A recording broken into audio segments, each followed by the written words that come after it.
Chapter 148 Another Source of Wealth, Ni Daju goes to prison _4. In her previous life, Ni Yang was also a beauty enthusiast who put a lot of work into her skincare. She could instantly identify any skin issues. Wang Meifeng opened the lid of the porcelain jar and took a sniff. It faintly smelled lovely with a hint of milk. No wonder it was called a cleansing milk. "And this one?" asked Wang Meifeng. "This is aloe vera gel," Ni Yang continued. "You apply it on your face after washing with the cleansing milk." Wang Meifeng nodded and smilingly put the 2 little jars away. "Yang, I won't stand on ceremony then. Every heart has a love for beauty. Ni Yang is so capable, the things she produced must not be bad. What if they really worked?" Ni Yang smiled and said, "No need for that." Time flew by, and soon it was past 3 in the afternoon, and Wang Meifeng and the others proposed their farewells. Because Yang Changjing really liked the tea leaves that Ni Yang had fried, she packed a large bucket of tea leaves for them. Chinese are polite and reciprocate kindness. Ni Yang couldn't let them return empty-handed. Initially, Yang Dahai wouldn't accept it. They were treated well here by Ni Yang, and she was also so polite and not arrogant like a divine doctor at all. How could they accept her things? Don't underestimate the tea, frying it takes a fair amount of time. But Ni Yang insisted again and again, "Grandpa Yang, you brought so many gifts, this is just a small gesture from me. If you don't accept it, I might not welcome you next time to our house as a guest." Upon hearing this, Yang Dahai had no choice but to accept the tea. In that case, he'll accept it gratefully. "Little divine doctor, we are all friends now. You must bring your mother and sister to our home sometime and get familiar with the place." Ni Yang nodded. "Sure, Grandpa Yang, I'll definitely come over when I have the chance." Yang Dahai looked at Ni Yang with admiration in his eyes. This little girl was really understanding. If it was his granddaughter, he would wake up laughing even from a dream. "Goodbye, Sister Ni Yang, Aunt Hua. Remember to visit my house when you have time." Ni Yang nodded, waving at Yang Guobao. "Goodbye, Guobao." On the other side, after Ni Daju and Lu Wan went back, they still felt unsatisfied. They were so upset they couldn't eat or drink. They had spent 300 yuan to rent that stall. 300 yuan. That's a year's worth of their hard-earned savings. They can't just lose 300 yuan like this. When Ni Yang was buying the shop, did she ask for Ni Daza's permission? Ni Zihua doesn't have a man now. Ni Daju is the only man in the Ni family. It should be Ni Daju who makes decisions for the Ni family. Buying a shop must also get the approval of Ni Daju, the head of the family. The more Lu Wan thought about it, the more she felt it was right. She looked at Ni Daju and said, "Go and demand the money from that bitch Ni Yang right now." Ni Daju sighed. "Wanna, let it go. Let's just live our lives peacefully. Even if Ni Yang has money, she's just a lowly self-employed person. We're a proud working-class family. How can she compare?" They went to Ni Yang twice. The first time they were beaten half to dead by the kids in Jinghua village. The second time they directly lost 300 yuan. Ni Daju was truly scared. "Give up!" Lu Wan shouted angrily. "Ni Daju, you are such a coward. How can you let this matter slide just like this?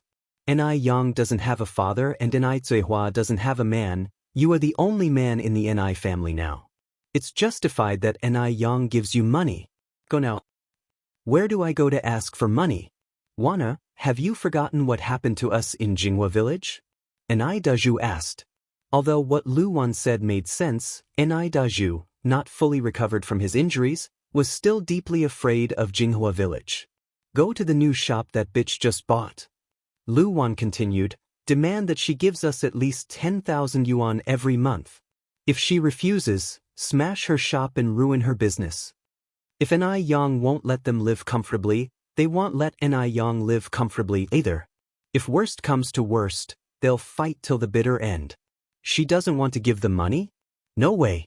Lu Wan gritted her teeth and said, "When you get there, don't initiate a fight, just smash stuff, don't let them decorate the shop. Hopefully, 'cause a whole lot of commotion. If she dares to hit you this time, don't fight back, let her hit you.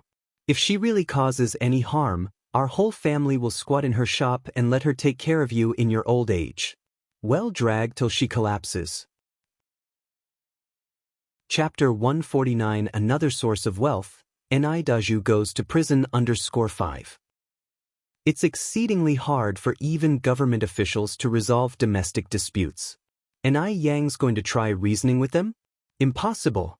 And this time is different from before in Jinghua village, where she had the villagers on her side. Now in the city, who could help her? At this, Dazu's eyes lit up. Wanner, you're truly ingenious. Lu Wan proudly smiled and said, Of course I am. Daju added, Then I'll go there tomorrow morning.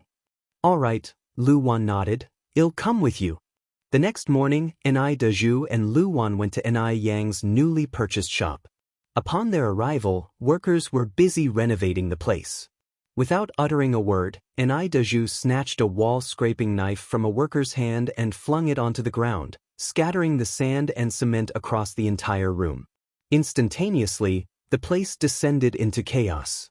Lu Wan planted herself on the floor, causing a scene by crying and cursing Yang for being heartless. Who are you?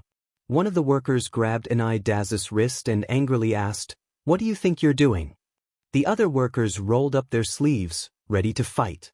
Dare to cause trouble here at Yang's place? Are they tired of living? Daju replied, Who am I? I'm Yang's uncle, the owner of this shop. Where is Yang? Tell that bitch to come and see me. Yang's uncle? Upon hearing this, Wang Jinfang immediately started cursing, You shameless beasts, birthed but not raised by a mother. Haven't you disgraced yourself enough in Jinghua village? Now you're here to do it again? When it comes to cursing, Wang Jinfang is a master. She is capable of 100 unique insults, each disgustingly unique. Yang and Wang Tinyu were inside discussing renovation plans. Inside Twitter, when they heard the commotion outside, they both quickly rushed out. Seeing that Daju was the one causing the chaos, Yang stayed calm. She held back an infuriated Wang Tinyu and whispered, Uncle Tinyu, let them make a scene. The bigger, the better.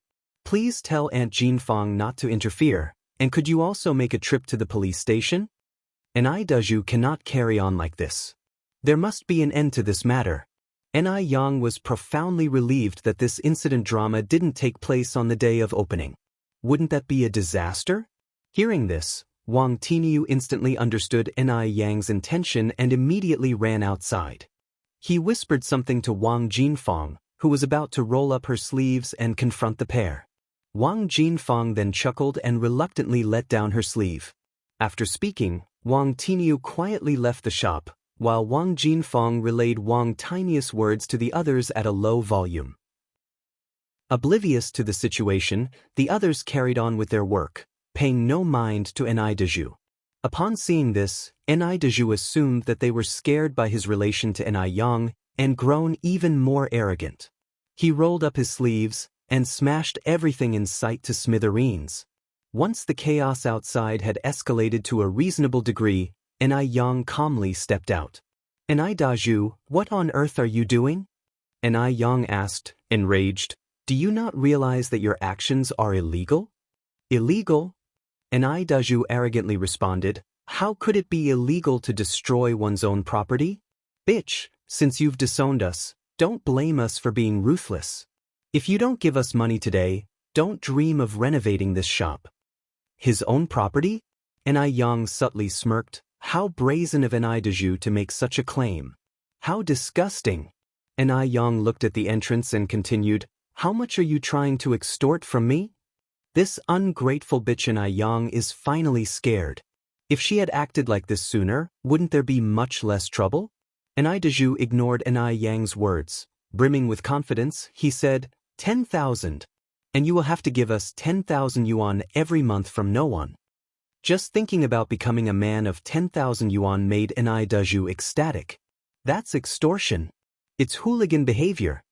Yang retorted righteously, Isn't there any law in your eyes?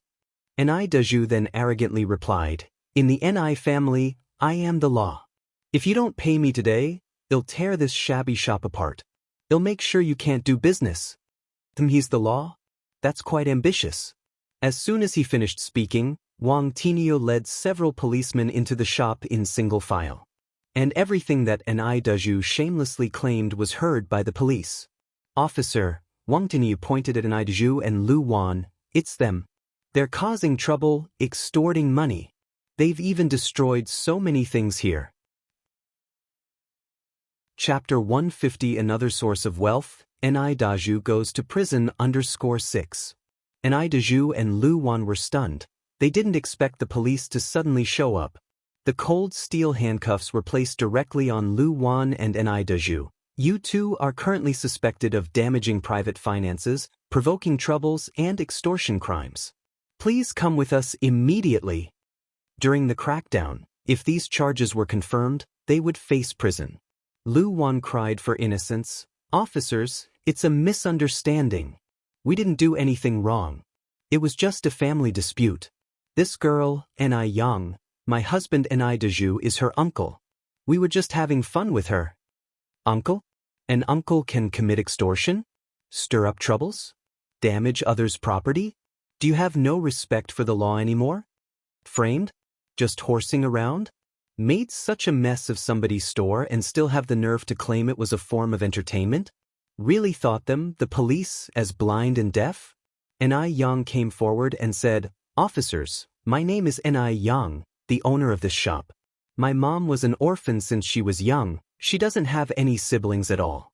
This person probably just grew up with my mom, but he's certainly not my uncle. Ni Dezhu's original household registration had long been revoked and transferred to Lu Wan. While Ni Zihua also has an independent household registration, and there is no blood relationship between Ni Dezhu and Ni Zihua, it would be challenging to prove that they are siblings. The lead police officer nodded. Comrade Ni Yang, please rest assured, we, the People's Police, will bring justice to this case. Thank you, officers. Lu Wan was so angry that she cursed, You little wench, Yang. You don't even recognize your own uncle. Do you have a conscience? You're going to be punished by heaven one day. Ni Yang was unfazed, and turned to the police officer. Officer, is insulting someone considered illegal? It is. The police officer nodded. According to our country's Security Administration Punishment Law, Article 10 states the penalty for security administration violation. Before the police officer finished, Lu Wan was so scared that she shut her mouth. Such a bitch! Lu Wan was so angry that she almost passed out. After collecting evidence and making records, the police took Ni Dezhu and Lu Wan away in their police car. 3 days later, news came from the police station. Ni Dezhu was sentenced to 5 years in prison for extortion and provoking troubles, while Lu Wan, being a participant in the crime, was fined 2 yuan and detained for 15 days. Not only that, Lu Wan also has to compensate Ni Yang for the damaged finances. As evaluated, the compensation was 50 yuan. Lu Wan's younger brother Lu Chang came to bail her out. As soon as Lu Wan saw Lu Chang, she started crying. She never imagined that the situation would have turned out like this. Not only did she lose her money, but now her husband was also taken away. All right, sister. Stop crying. Lu Chang advised. I've told you before, Ni Dezhu is too wimpy for you. It's good that this happened. Well, go to the court and file for divorce tomorrow. You are still young and can find someone 100 times better than Ni Dezhu. Lu Wan is not only beautiful, she also has a great figure and a city residence registration. Many people at the factory have been envying her. Previously, it was to Ni Dezhu's advantage. Hearing this, Lu Wan felt a bit better. She nodded and said, All right, Xianxia, I'll listen to you. When Ni Yang received the 50 yuan sent by the police and learned about Ni Dezhu's final outcome, she sighed in relief. She had finally eliminated a significant problem. As for Ni Dezhu, he deserved what he got and was not worth sympathizing. Lu Wan got off easy. Only detained for 15 days. She should be locked up for 10 to 15 years. When Ni Yang got home, she told Ni Zihua about it. Ni Zihua, hearing the news, didn't react much and replied with a smile, Before, I was worried about them causing trouble at the store. Now I can finally stop worrying. Seeing Ni Zihua like this, Ni Yang finally let go completely. After Wang Meifeng returned home, she tried the facial cleanser and aloe gel that Yang gave her out of curiosity. To her surprise, they worked incredibly well. Not only had the bumps and dry skin on her face completely disappeared, but her skin had also become extremely smooth. The change was very noticeable and made her co-workers very envious. Meifeng, what skincare products have you been using lately? Your skin looks so good. Recommend it to me too? Chapter 151 Another Source of Wealth, Daju goes to prison? Yes, yes, yes, recommend it to us too, will you? You cannot keep a good thing to yourself. If one is beautiful, everyone should be. That is right. Wang Meifeng works for a foreign company, and her colleagues are not money-starved. Seeing that the cosmetics made by Yang are so popular, she is also delighted. Maybe she can help Yang unintentionally. Wang Meifeng mysteriously said, I use facial cleanser and aloe vera gel myself, but these two things cannot be bought outside. They were developed by a highly reputed divine doctor. The same one who cured my son's epilepsy. What Wang Meifeng said was true because in her eyes, Yang was a capable divine doctor. Really? Doctors can make skincare products too? Someone expressed doubt. Wang Meifeng smiled and said, Is it true or false? Can't you guys tell? You all know what my face looked like in autumn before. For this face, I have detoured many paths and wasted a lot of money. Luckily, one met that divine doctor. Hearing this, her co-workers all nodded and agreed. They had been colleagues with Wang Meifeng for several years. They knew too well what her circumstances were before. Moreover, Wang Meifeng has always been very friendly, so she shouldn't cheat people. Meifeng, how much did you pay for these two things? Can you buy one on my behalf from the divine doctor? Wang Meifeng continued, I'm not very clear about the specific price because the divine doctor offered me a sample to try. If you really want it, I will help you ask him when the time comes. It's not just about asking, I really want to buy it. Meifeng, how about you bring me two as long as it doesn't exceed Lu Yuan? No woman does not cherish beauty. In any era, women are never miser when it comes to their faces. If the effect is as good as Wang Meifeng said, it would be worth it even if it is 200 yuan. I want it too. Bring me one too. Me too. Wang Meifeng took out paper and pen. Don't rush, one by one, I'll note it down for you. But one have to make it clear to you all, I don't know if the divine doctor will sell these, so better not keep your hopes too high. Alright, as long as you help us ask, it's enough. Wang Meifeng also has a quick temper. She took leave the next day and went to Yang. After Yang heard about this, she was surprised and said, Are the facial cleanser and aloe vera gel really that popular? Wang Meifeng laughed and said, Well, indeed they are. Look, these are all the people who want me to bring facial cleanser and aloe vera gel for them. Yang looked over, there were as many as 15 people on the list. This was far beyond Yang's expectation. She didn't expect that her unintentional acts could be so helpful. Maybe this method could also be a way for her to make money. What do you think, Yang? Do you want to sell it? Wang Meifeng asked in succession. Yang laughed and said, Sell. Of course sell. However, Aunt Wang, one don't have ready-made cleansers and aloe vera gel at hand. How about one make some and deliver them to you the day after tomorrow? Okay. Wang Meifeng nodded and continued. So, how much are you selling these two products for? One will go back and tell them. After all, skincare products are used on the face. If it's too cheap, it will inevitably raise doubts and distrust. Moreover, the natural materials and labor used by Yang would undermine profits if sold too cheaply. No one would make things without profit. Yang continued, the facial cleanser would be 15 yuan per bottle and the aloe vera gel 20.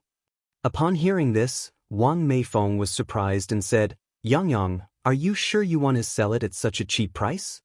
She had earlier bought some skincare products, each costing over 30 yuan, and the effect was not good. Yang nodded. The prices will be set tentatively like this. For Yang, this price was already quite high.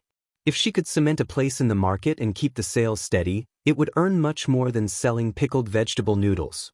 Wang Meifeng nodded. Okay, then I will go back and share this good news with everyone. Wait a minute, Aunt Wang. An I Yang called out to Wang Meifeng's retreating figure. Wang Meifeng stopped. An I Yang turned around and walked into the house.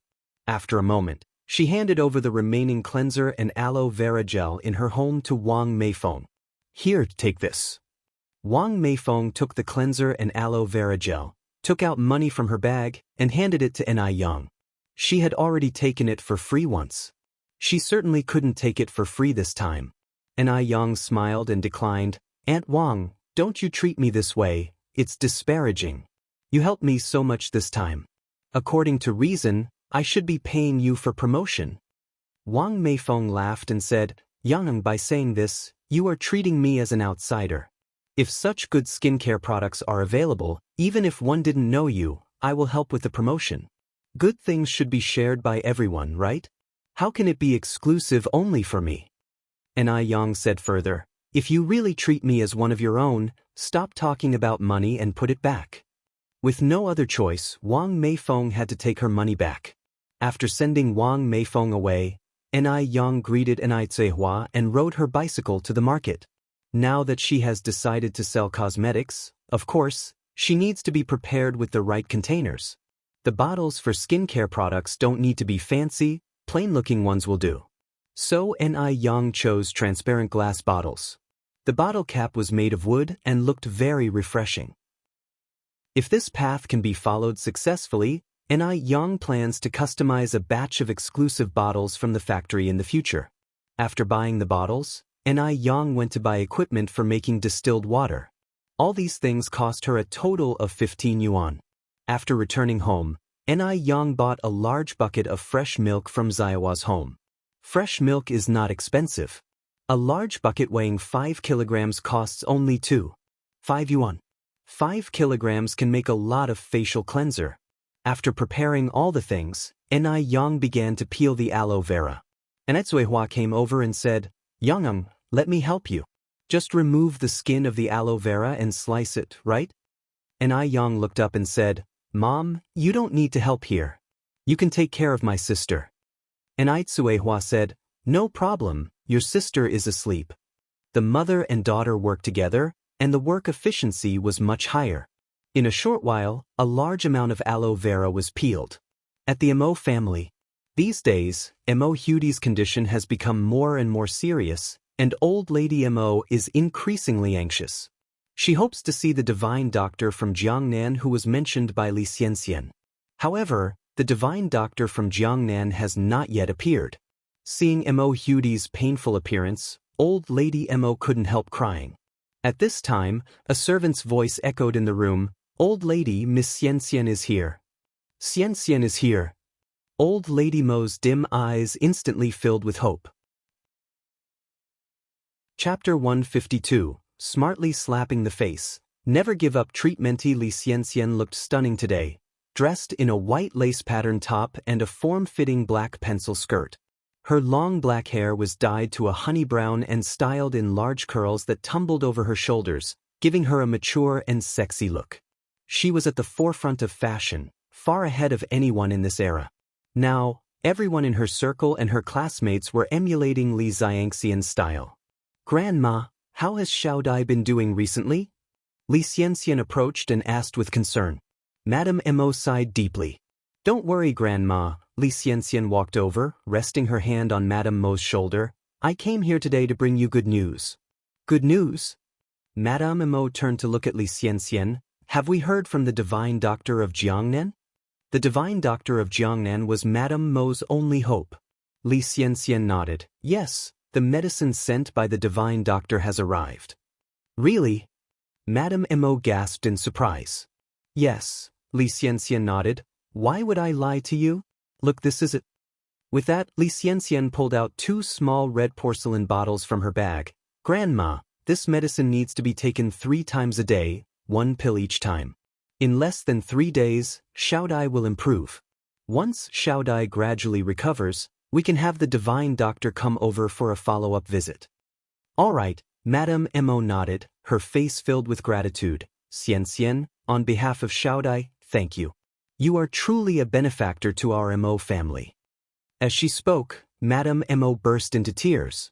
Li Xianxian quickly comforted her. Grandma, don't say that. I can't take credit for it. I'm just a go-between.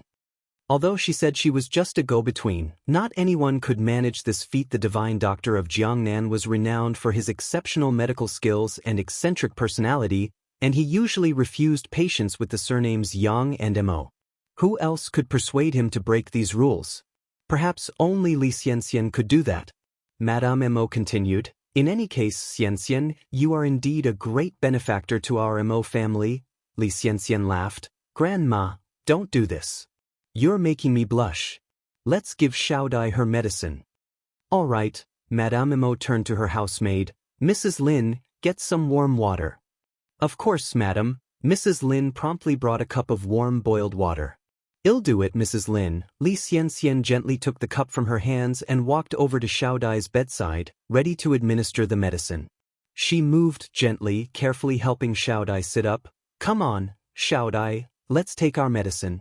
We'll get better after we take it. Though Mo Hudi was still unconscious, she was aware enough to swallow. Occasionally, water spilled from the corner of her mouth, and Li Xianxian, without a hint of disgust, gently wiped it clean with a handkerchief. Watching Li Xianxian, Madame Mo's eyes were filled with satisfaction. Li Xianxian was a rare gem. If she could become her granddaughter-in-law, it would be wonderful. Unfortunately, her eldest grandson was too stubborn. Madame Mo knew she would have to devise a way to bring the two together. After administering the medicine, Li Xianxian assured Madame Mo, don't worry, Grandma. With the divine doctor of Jiangnan on our side, Xiaodai will be just fine. Madame Mo nodded.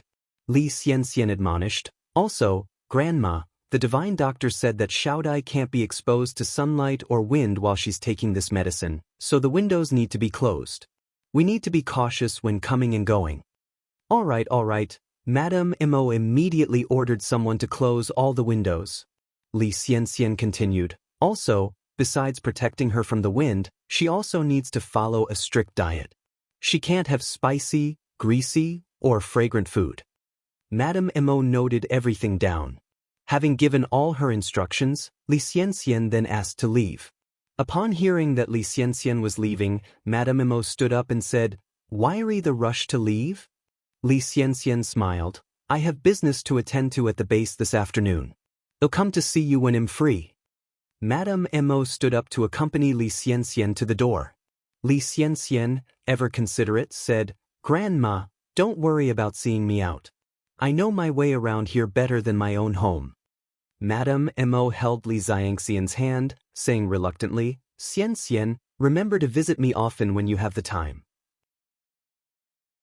Chapter 153, Skillfully Slapping the Face, Never Give Up Treatment. Li Xianxian nodded, don't worry.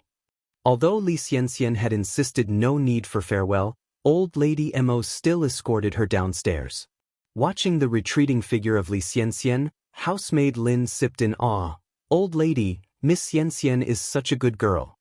Not only is her character good, so is her appearance and manners, she's practically perfect. Indeed, old lady Mo also sighed, Xianxian is indeed an extraordinary girl. Remarkably, Mo Hudi's condition improved significantly the same night she took the medicine. She, who was previously unconscious, was now able to sit up and talk. Mo Fuhai and old lady Mo were overjoyed, shedding tears of relief. Bodhisattva blesses us. It's truly the Bodhisattva's blessing. Old lady Mo stammered excitedly. Mo Fuhai laughed, what a futile mindset. Clearly, it's all thanks to Xianxian and the divine doctor from Jiangnan. Old lady Mo nodded hastily, yes. It's all thanks to Xianxian and the divine doctor from Jiangnan. Mo Fuhai, walking up to Mo Hudi, asked anxiously, Xiaodai, how do you feel now? Does your head still hurt? Mo Hudi shook her head. No, it doesn't hurt anymore, Grandpa. You don't have to worry. In the past, when Mo Hudi said it didn't hurt, it was merely to comfort Mo Fuhai, but this time it truly didn't hurt. Grandpa, I want to go outside and bask in the sun.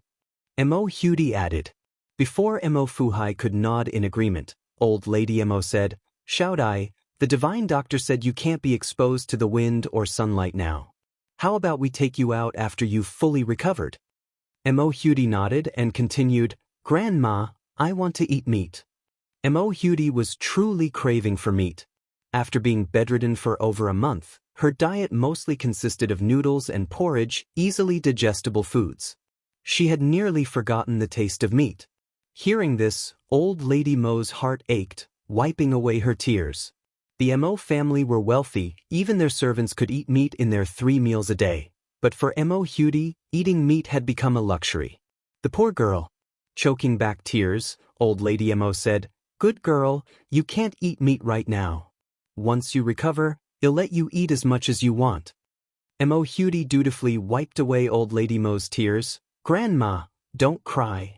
I don't feel like eating meat now. Meat isn't that great. Her words sounded like she was comforting Old Lady Mo and also herself. Even the usually composed Mo Fuhai was moved to tears. At the Ni family residence. It was already late at night, but Ni Yang was still busy. She had packed the newly made facial cleanser and aloe gel into glass jars, with 31 jars of facial cleanser and 35 jars of aloe gel in total.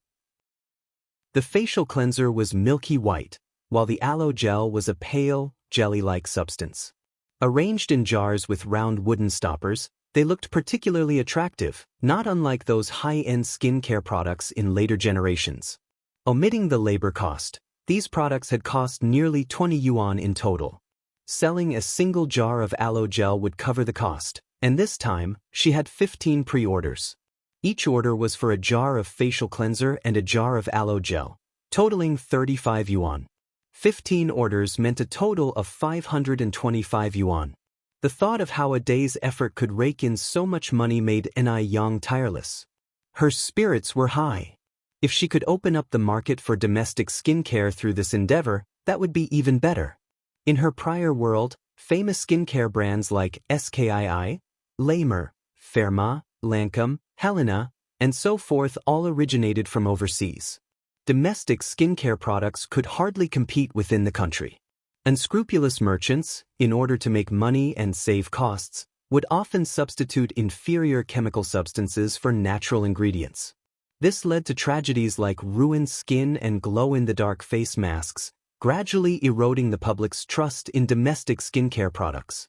People preferred to splurge on foreign brands, even at 10 to 100 times the price, rather than settling for domestic brands. Her goal was to carve out new territory within the domestic skincare industry while these major brands were still absent from the local market. In the past, foreigners capitalized on the exorbitant prices to make money from the Chinese. Ni Yang had a clear goal. She not only wanted to secure a foothold domestically, but also planned to market her skincare products overseas and earn a good deal of foreign money. It was high time for a resurgence of domestic skincare products. Seeing this, Ni Yang refueled her determination.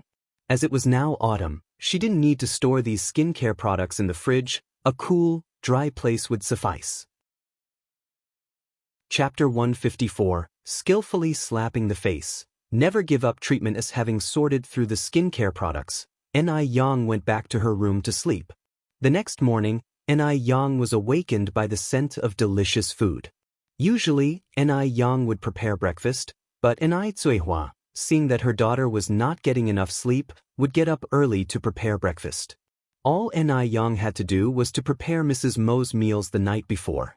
Mum, what are we having this morning? It smells wonderful, asked Ni Yang, still brushing her teeth, and she walked over to the stove. Ni Zuihua answered laughingly, when your Aunt Ni and I were out in the city the other day, everyone seemed to be eating fried dough sticks. They looked really appetizing, so I tried making some. Hurry up and finish brushing your teeth to taste it. In the past, without Ni Yang by her side, Ni Zuihua would have found it difficult to get around in Beijing, but now things were different. With enough money, she had no problem making her way around the city or even between several cities. The changes in Ni Zuihua were not just on the surface. All right. Ni Yang nodded, quickly brushed her teeth, washed her face and came to the living room for breakfast. The main breakfast was porridge, boiled eggs, and fried dough sticks. The side dish was spicy radish strips. Savoring the porridge with some spicy radish strips, followed by the crispy fried dough stick, was nothing short of delicious.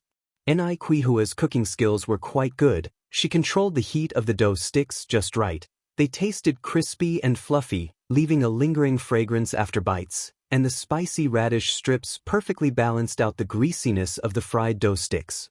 "Mom, this tastes great." Ni Yang gave her mother a thumbs up. Ni Tsuehua laughed. "You know just how to please me." Ni Qinggui from the side said, "Yang Yang's mom, she's not flattering you at all. Your culinary skills are way better than the vendors selling fried dough sticks." No wonder Ni Yang's cooking skills were so good. It turns out Ni Tsuehua was also quite talented. Upon hearing this, Ni Tsuehua laughed even more joyously. "If it's tasty, then eat more." After breakfast, Ni Qinggui left for work, and Ni Yang went to bring Wang Meifeng her skincare products. Wang Meifeng's workplace was in the center of Beijing. When Ni Yang arrived, Wang Meifeng had already been waiting. "Yang, over here." "Auntie Wang." Ni Yang stopped her car with a smile. "Yang, here is the money, please count it." Wang Meifeng handed Ni Yang an envelope. Ni Yang took the envelope, smiling. "No need to count, don't I trust you? By the way, these are the face wash and aloe gel." She unloaded a cardboard box from the back seat of her car. "Shall I help you bring it in?" Wang Meifeng said, "No need, Yang, I can do it myself. You go ahead with your work." Ni Yang handed the bag hanging from her car to Wang Meifeng and laughed. "You have worked hard, Auntie Wang. Oh, these are the dried fruits and sour plum soup that I made myself. Please share them with your colleagues. And this is the bread I made for Guobao."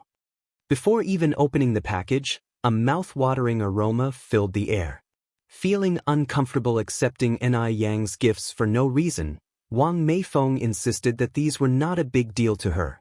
It was Ni Yang who had been a great help to her family. If it hadn't been for Ni Yang, Yang Guobao would still be sick. Without Ni Yang, would her skin have become so good? Seeing Wang Meifeng's rejections, Ni Yang swiftly filled Wang Meifeng's arms with the items, hopped onto her bike, and turned to depart, hollering back, "Bye, Auntie Wang."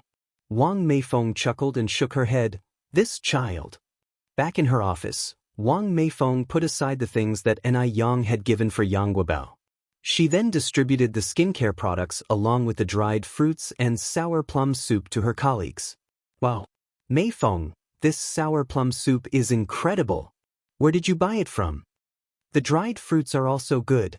They are even tastier than the imported ones." The office filled up with the rustling sound of munching on dried fruits and words of praise. Wang Meifeng said, "Both the dried fruits and sour plum soup were handmade by the divine doctor. She asked me to bring them and share with you all." That divine doctor is amazing. How does she know how to do everything? Absolutely. She is quite extraordinary, isn't she? Suddenly, a voice sourer than vinegar piped up. "This tactic of attracting popularity is indeed good. Who knows if she really is that good? You all shouldn't count someone's money after being sold." The speaker was Lu Fun, who usually butted heads with Wang Meifeng. Lu Fun had once pursued Wang Meifeng's husband, Yang Changjing. After Wang Meifeng and Yang Changjing became a couple, Lu Fun believed that Wang Meifeng had come between her and Yang Changjing's relationship, so she often targeted Wang Meifeng, dreaming of shattering Wang Meifeng and Yang Changjing's marital bliss, hoping for a prompt divorce. Chapter 155. Cleverly slapping the face, never give up treatment carrot. Lu Fun had once heard that the relationship between Wang Meifeng and Zhou Suhua was a strained mother-in-law and daughter-in-law relationship, which made Lu Fun ecstatic to the point where she couldn't sleep for 3 days and 3 nights. Wang Meifeng wasn't afraid of Lu Fun either. Immediately, she retorted, "Whether someone is really impressive or not, time will tell everyone. There's no need for you to poke your nose into everything. Lu Fun, I just don't understand. A long enough rope can be knotted. Why can't your tongue be?" Cultured people truly have a unique way of swearing, without a single dirty word. Lu Fun hadn't even graduated from junior high. The only reason she could work here was nepotism. When she said this, a wave of laughter immediately swept through the crowd. Lu Fen's face had turned beet red and she felt like cursing those who had bought skincare products to get facial abscesses and become disfigured immediately. After some time, Lu Fen turned to a coworker she was relatively close with and said, "Nana, remember skincare products are put on the face. Be careful with these unverified products, without any manufacturing date or brand. I'm worried they might disfigure you. I have a relative who was cheated by a known person and used skincare products of unknown origin. She is 35 now, and still can't find a husband." To discredit Wang Meifeng and the unknown divine doctor, Lu Fen even didn't hesitate to curse her own relatives. At these words, Zhou Nana was a bit surprised and said, "Sister Fen, is that really true?" Lu Fen nodded, and dead serious, said, "Of course, would I joke around about my own relative? Let me tell you, she now hides at home, too ashamed to face people with her disfigured face that even ghosts would be scared of." A disfigured face. This was no joking matter. And what Lu Fen said made sense. Would you use a skincare product with no label? Once she said this, not only Zhou Nana but the faces of other co-workers also weren't looking too good. Seeing everyone like this, Lu Fen showed a pleased smile on her face. Wang Meifeng laughed and said, "Rest assured, not only is Divine Doctor skillful in medical skills, his craft in making skincare products is also top-notch. You all are worried about your faces being ruined, but does my face look damaged to you? Don't listen to Lu Fen's alarmist talk. She just can't stand to see others doing better than her." Wang Meifeng spoke directly without any fear of offending Lu Fen. Even though Wang Meifeng said so, everyone was still somewhat apprehensive. After all, the face is one's identity, and it matters a lot. If problems crop up later, who would they go to for help? They should be more cautious. Feeling a bit remorseful, Zhou Nana mused, "I'm sorry, Sister Meifeng, could I return this skincare product to you? If not, forget it. They'll just consider this 35 yuan spent as a lesson learned." Wang Meifeng laughed and said, "Of course you can, I'm not forcing anyone to buy anything. But Nana, don't regret your decision." Seeing Zhou Nana returning the skincare product, the others followed suit. Though buying and returning behavior wasn't ideal, their faces mattered more. After all, 35 yuan wasn't a small amount. Money didn't come easy for anyone. In a blink, 11 people returned their products. 4 people didn't return their products, 2 of them being Wang Meifeng's good friends who trusted she wouldn't lie to them. The other 2 were Wang Meifeng's subordinates, who, out of respect, didn't feel comfortable returning the products. Wang Meifeng wasn't angry. It was just a couple of 100 yuan. If they missed out on good products, that was their loss. Looking at the 4 people that didn't return the products, Lu Fen sneered, "Are you 4 fools? Or do you just like being disfigured?" A slightly overweight woman glared at Lu Fen and threatened, "Lu Fen, if you dare to distort the truth and being nonsensical, believe it or not, I'll slap you." This was Sun Mei, usually more aggressive. If she was truly angered, she wouldn't hesitate to take action. Grudgingly, Lu Fen shut her mouth. These women, who refused to listen to good advice, deserved to be disfigured. They would regret it someday. Sun Mei patted Wang Meifeng's back. "Ignore her type, I believe in you. I also trust you." Another good friend, Tao Yuan, also comforted Wang Meifeng. Wang Meifeng nonchalantly said, "It's fine, the innocent need not worry. I am not angry." It's not worth getting angry with such people. And Ai Yang had no idea what was happening here. She was currently riding her bike, humming a tune and heading towards the vegetable market. Chapter 156, Cleverly Slapping the Face. Never give up treatment as a black car was driving straight towards her. Seated in the back was none other than Mo Baichuan. Mo Baichuan spotted an Ai Yang almost instantly. Her head had a few days of peace, and now? Why was she back in front of him? Could this really be a coincidence? Who would believe that? Mo Baichuan narrowed his eyes and ordered, "Xiao Zhao, pull over." "All right." His driver, Xiao Zhao, did as he was instructed. Mo Baichuan opened his door, getting out of the car and standing in the middle of the road with his arm out, blocking Ai Yang's car. If Ai Yang was going to keep trying to get his attention, he might as well play the game once. Someone suddenly jumping out into the middle of the road startled Yang so much she almost swore.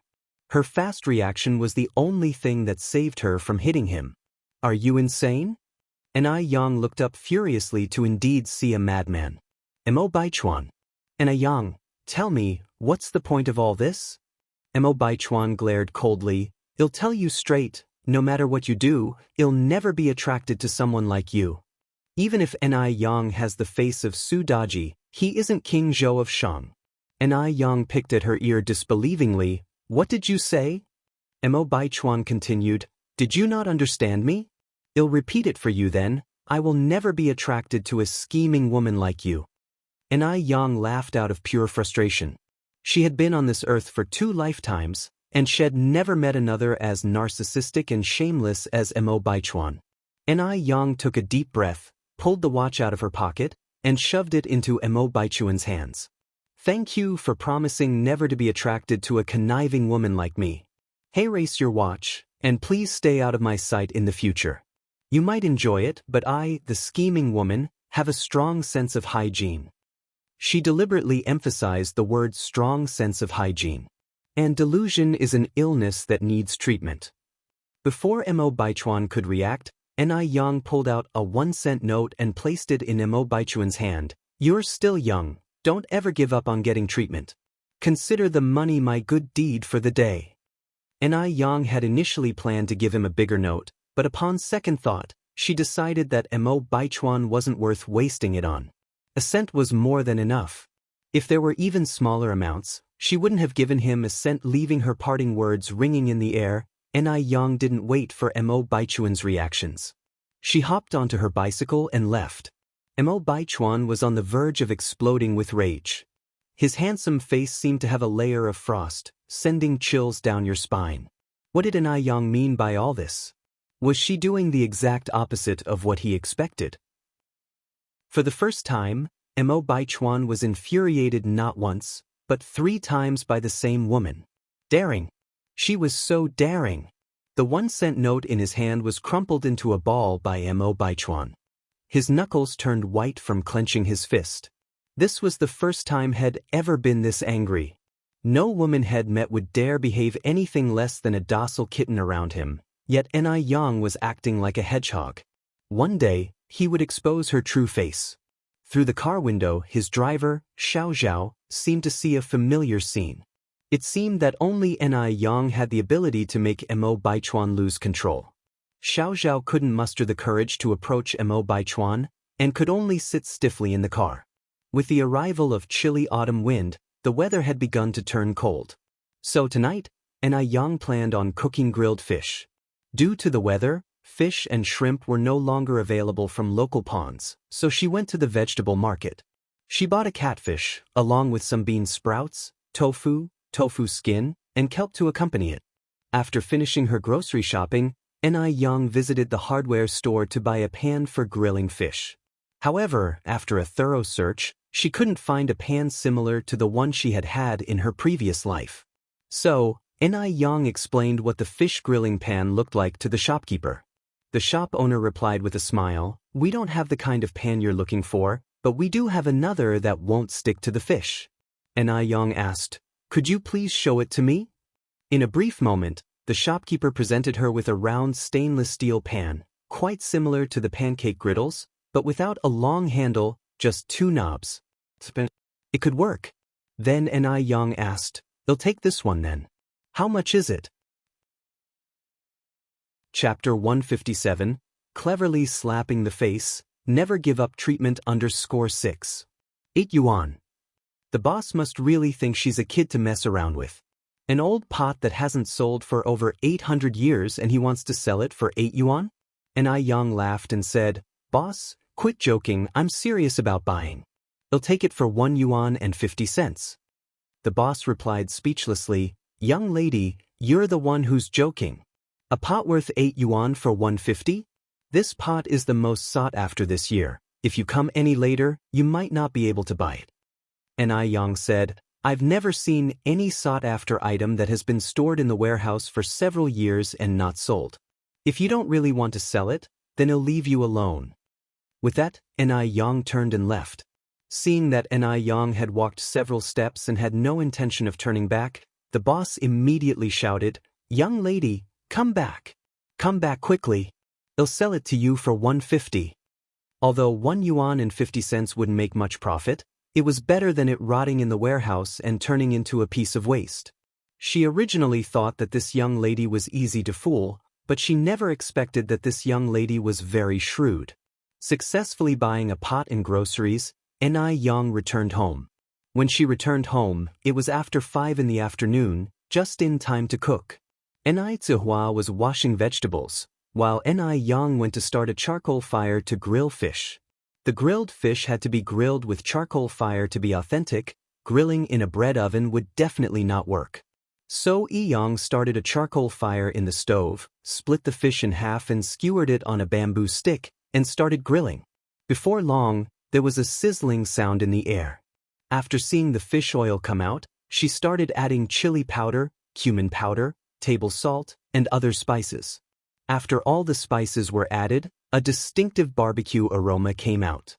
Ni Yang seemed to have returned to the time in her past life when she sat on the street grilling skewers. After the fish was grilled till both sides were golden brown, Ni Yang started to stir-fry the grilled fish ingredients. First, she stir-fried the bean paste to bring out the red oil, then added spring onions, ginger, and garlic to bring out the fragrance. Then she added green chili peppers, onions, Sichuan peppercorns, soy sauce, beer and water.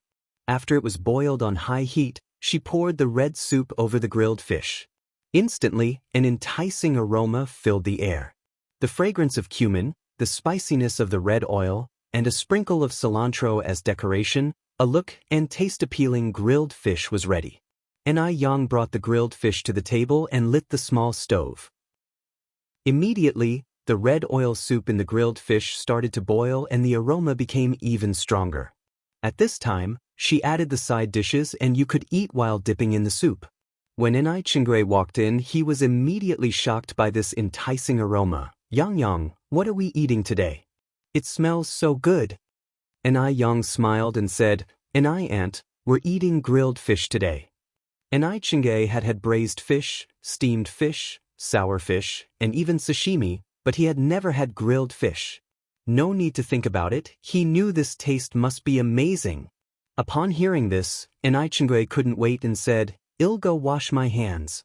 Grilled fish is different from sour fish. It's numbing and spicy at first bite, then crispy on the outside and tender inside. It's so soft that it melts in your mouth as you take a light bite. Even the side dishes boiled in the soup are so delicious that people doubt their life.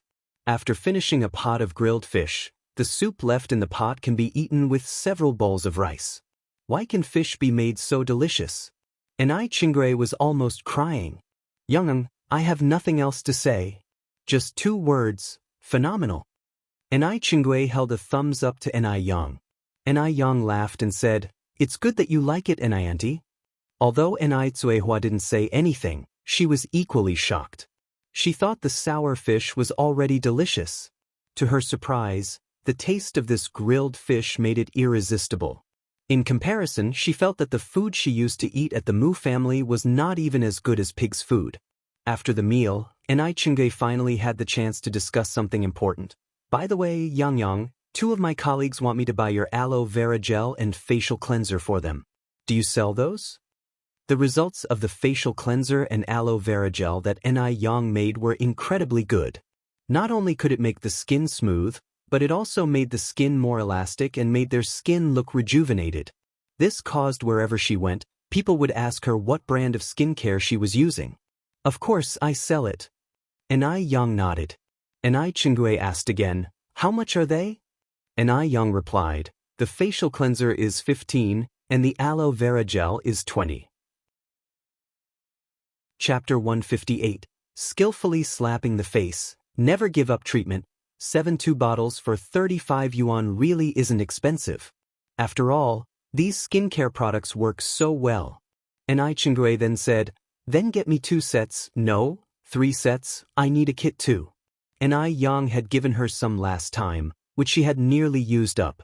Ni Yang turned around, fetched 3 sets of skincare products from her house and handed them to her.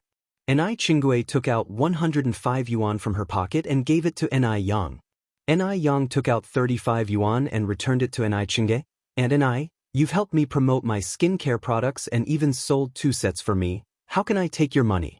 From now on, it'll cover all your skincare products. If you run out, just let me know directly. A good product is important, but knowing how to drive your business is even more important. Ni Yang wouldn't sacrifice greater benefits for a little profit. No employee is obliged to do overtime for their boss. Although Ni Qinggui is not her employee, the principle is the same. As the saying goes, even brothers keep accounts. Ni Qinggui felt embarrassed and said, "How can this be, Yang? It's not easy for you to do business." Ni Yang laughed and replied, "Nothing is impossible, An.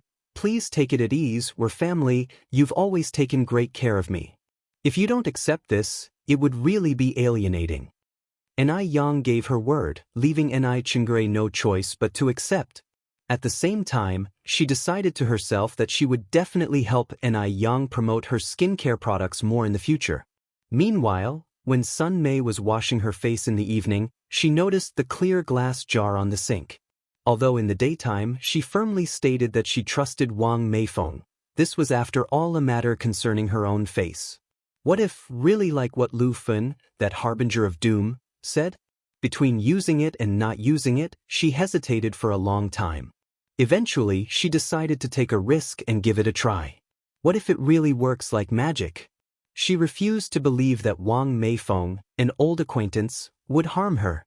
Removing the cap of the facial cleanser, Sun Mei immediately caught a whiff of a very pleasant fragrance. Although it was very light, it was nonetheless refreshing to the senses. Would a crappy skin-ruining product smell this nice? With that thought, Sun Mei's worries evaporated significantly. She put some of the facial cleanser in her palm, applied it evenly on her face, and within a short while, a white foam appeared on her face. It was gentle and not irritating and was able to wash off the dirt and grease hidden on her face. After washing, she felt significantly more relaxed. It seems that Wang Meifeng was indeed telling the truth. This stuff is really better than facial powder. Sun Mei then applied some aloe vera gel on her face. After completing her skincare routine, Sun Mei went to bed. When she woke up the next morning and was combing her hair, Sun Mei was amazed to discover that the red spots on her face were gone, and her skin was much more moisturized than usual. This is simply incredible. No wonder it was developed by a divine doctor. As soon as Sun Mei arrived at the company, she excitedly told Wang Meifeng about what happened. Even though she didn't speak loudly, everyone in the office heard her. Did everyone else frown? Is it real or fake? Are those skincare products really that miraculous? But upon examination, it seemed that Sun Mei's skin condition did look much better. Didn't Lu Fen say it would ruin the face? Noticing the stares of others, Lu Fen snorted coldly, "It's only been 1 day. How could it ruin the face so quickly? At least 3 days. Just wait and see, in 3 days she will definitely regret." Everyone thought so too. It's only been a day. What effect could be seen? Time flew by quickly, and in the blink of an eye, it was the 2nd day. The 2nd day, Sun Mei's skin not only showed no signs of abnormalities. Instead, it was radiantly healthy. On the 3rd day, when everyone was looking forward to seeing Sun Mei's face deteriorate, her face not only did not deteriorate but also looked better than it did the day before. Her skin had improved, and Sun Mei was all smiles wherever she went, no longer exhibiting her previously fierce demeanor. By this time, Lu Fen was already becoming restless. It shouldn't be. Why didn't her face get ruined? How could a product with no certifications and standards not ruin the face? Perhaps 3 days was not long enough to show any effect. It might take 6 days. It must be like this. However, on the 3rd, 4th, and even 5th day, Sun Mei's skin condition got better day by day. Now, she even hummed while walking. The sight of this left everyone envious. Walking boastfully up to Lu Fen, Sun Mei taunted, "Lu Fen, didn't you say that my face would be ruined after 3 days? But now, 6 days have passed. Not only is my face undamaged, but my skin has also been getting better and better each day. You really should apologize to Meifeng." Hearing this, everyone chimed in agreement. Yes. Lu Fun is to blame. If she didn't cause trouble back then, we would already be using it by now. Lu Fun, you nearly cost us the chance to use such good skincare products. You owe an apology not only to Mei Feng but also to us. Enraged to the point of blushing, Lu Fun retorted, "It may be that the time isn't up yet. Sun Mei, what are you so pleased about? Just wait and see, sooner or later your face will be ruined." Laughing, Sun Mei responded, "Lu Fun, your disgusting face is really hard to look at. Forget it, I'm in a good mood today and can't be bothered to quarrel with you. Otherwise, I would definitely have slapped you. Also, I'm putting it out there today, if I hear you bad-mouthing Divine Doctor again, Sun Mei, will not let you off." The surrounding crowd began to reprimand Lu Fun for her wrongdoing. Lu Fun, who was previously a crowd favorite, had now become a scapegoat. Right then and there, Lu Fun was like a dog that had fallen into the water. She slinked away with her tail between her legs, leaving the office in shame. Just wait and see. Sooner or later, they will regret it. After Lu Fun left, her colleagues rushed towards Wang Meifeng. "Meifeng, is it too late for me to change my mind? I'm willing to pay double the price for the facial cleanser and aloe vera gel." "Me too. I want to buy two." "Meifeng, we're sorry, we shouldn't have betrayed you. We didn't trust you." "Meifeng, we're sorry," Wang Meifeng replied with a slight smile. "It's okay. As our chairman said, if you can correct your wrongs, you are still a good comrade. But there are none left today." The remaining 11 bottles from last time were all bought by colleagues from other departments. If you want to buy them, you can come over and register first. The price will still be the original one. Thanks to Sun Mei's example, those 11 bottles were swept clean by the neighboring department 3 days ago. Hearing this, the previously calmed people flared up at Lu Fun once more. "Mo family." Early in the morning, Zhou Suhua brought Yang Guobao to visit Mo Hudi, who was sick. Even after taking the medicine from the Divine Doctor for a week, Mo Hudi's condition looked much better than before, but she was still bedridden and her face was filled with signs of illness. Zhou Suhua told Mrs. Mo about Yang Guobao's complete recovery. Surprised, Mrs. Mo asked, "Is he really recovered?" Zhou Suhua nodded. "Indeed, he's better. I underestimated the Divine Doctor and nearly missed Guobao's chance of recovery. Thankfully, Mei Feng is a good girl and insisted on the treatment. Erwin, that Divine Doctor is really amazing. Why don't you let her come and see your daughter, Hudi? It's not doing us any good to keep on like this." Chapter 159. Home Visit. Li Xianxia commits suicide. Zhou Suhua now deeply believes in Ni Yang. When she talks about this, her eyes are full of admiration, without treating Ni Yang as a 17 or 18-year-old kid. She also earnestly hopes that Mo Hudi will get better soon. Otherwise, she wouldn't have recommended Ni Yang to Old Lady Mo. Hearing this, Old Lady Mo was surprised. "Is that Divine Doctor really that amazing? Didn't I hear people say that he was just a 17 or 18-year-old kid? How could a child be so capable?" Old Lady Mo was still somewhat skeptical in her heart. Zhou Suhua nodded. "It's true. We've been sisters for so many years, would I lie to you? Although the young Divine Doctor is young, his medical skills are genuinely brilliant. Otherwise, Guobao wouldn't have recovered so quickly. Erwin, think about it. In order to cure Guobao's illness, Changzheng and Meifeng visited many hospitals and even consulted with foreign professors. But the illness that even the foreign professors couldn't cure was cured by her. Isn't she a Divine Doctor? Sometimes a person's strength really can't be judged by their age. If Meifeng didn't believe in the Divine Doctor like me at the time, Guobao might not be here now." Upon hearing this, Old Lady Mo became deep in thought. The current Yang Guobao is indeed very different from the previous one. The before and after was like two different people. You must know that the disease Yang Guobao previously suffered from was considered incurable. There was no record of successful treatment in modern medicine. But Yang Guobao and Mo Hudi's illnesses were completely different.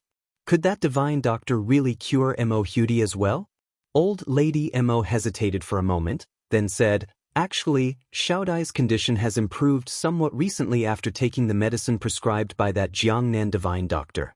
As the saying goes, Too many cooks spoil the broth, wouldn't it be inappropriate to consult another doctor? Zhou Suhua promptly replied. Although that's true, more manpower means more hope. We all want Xiaodai to get better quickly. Seeing as that Jiangnan divine doctor hasn't even shown his face, getting another person to have a look might ease our concerns. Zhou Suhua spoke reasonably, so old lady Mo nodded. Suhua, your words are eye-opening. In this case, where does that divine doctor live? I'll have someone invite him right away. Zhou Suhua said, let's do this, I'll call Meifeng now. Okay. Old lady Mo kept nodding, then I will have to trouble your family's Meifeng. Zhou Suhua laughed and said, we've known each other for so many years, there's no need to mention anything burdensome. Zhou Suhua got up to make the call. Wang Meifeng is also a warm-hearted person. Upon hearing her mother-in-law's words, she immediately dropped her work and had Yang Changjing drive her to Ni Yang's place. Yang Guobao bounced over. Grandma, old lady Mo, is Sister Ni Yang coming to treat Xiaodai?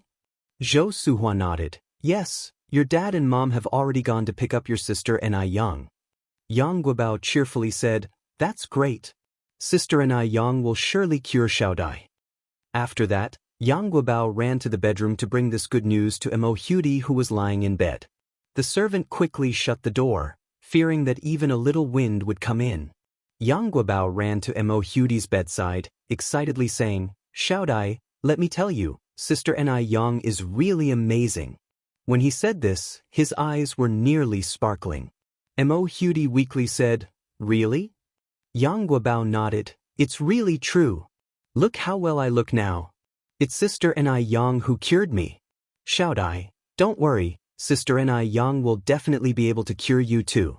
Soon we can go to school together and play together. Hearing this, a smile of longing appeared in Mo Hudi's eyes.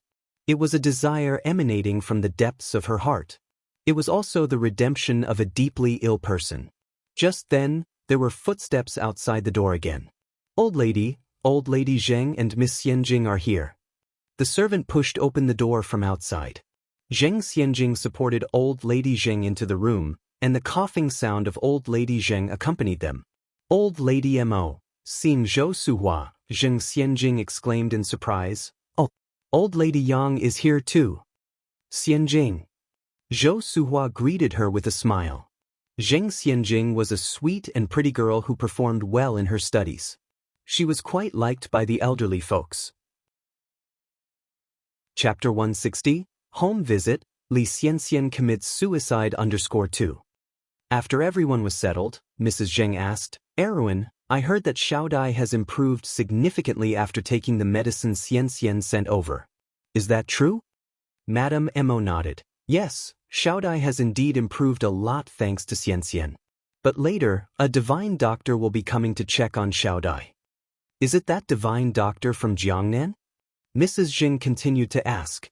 Madame Mo said, no, it's the doctor who cured Guobao. Guobao is well? Mrs. Zheng expressed her surprise. Suhua, is this true? Zhou Suhua nodded, it's true. Mrs. Zheng went on, where is Guobao? Zhou Suhua replied with a smile. He's inside chatting with Xiaodai. Let me call him out for you. All right. Mrs. Zheng nodded.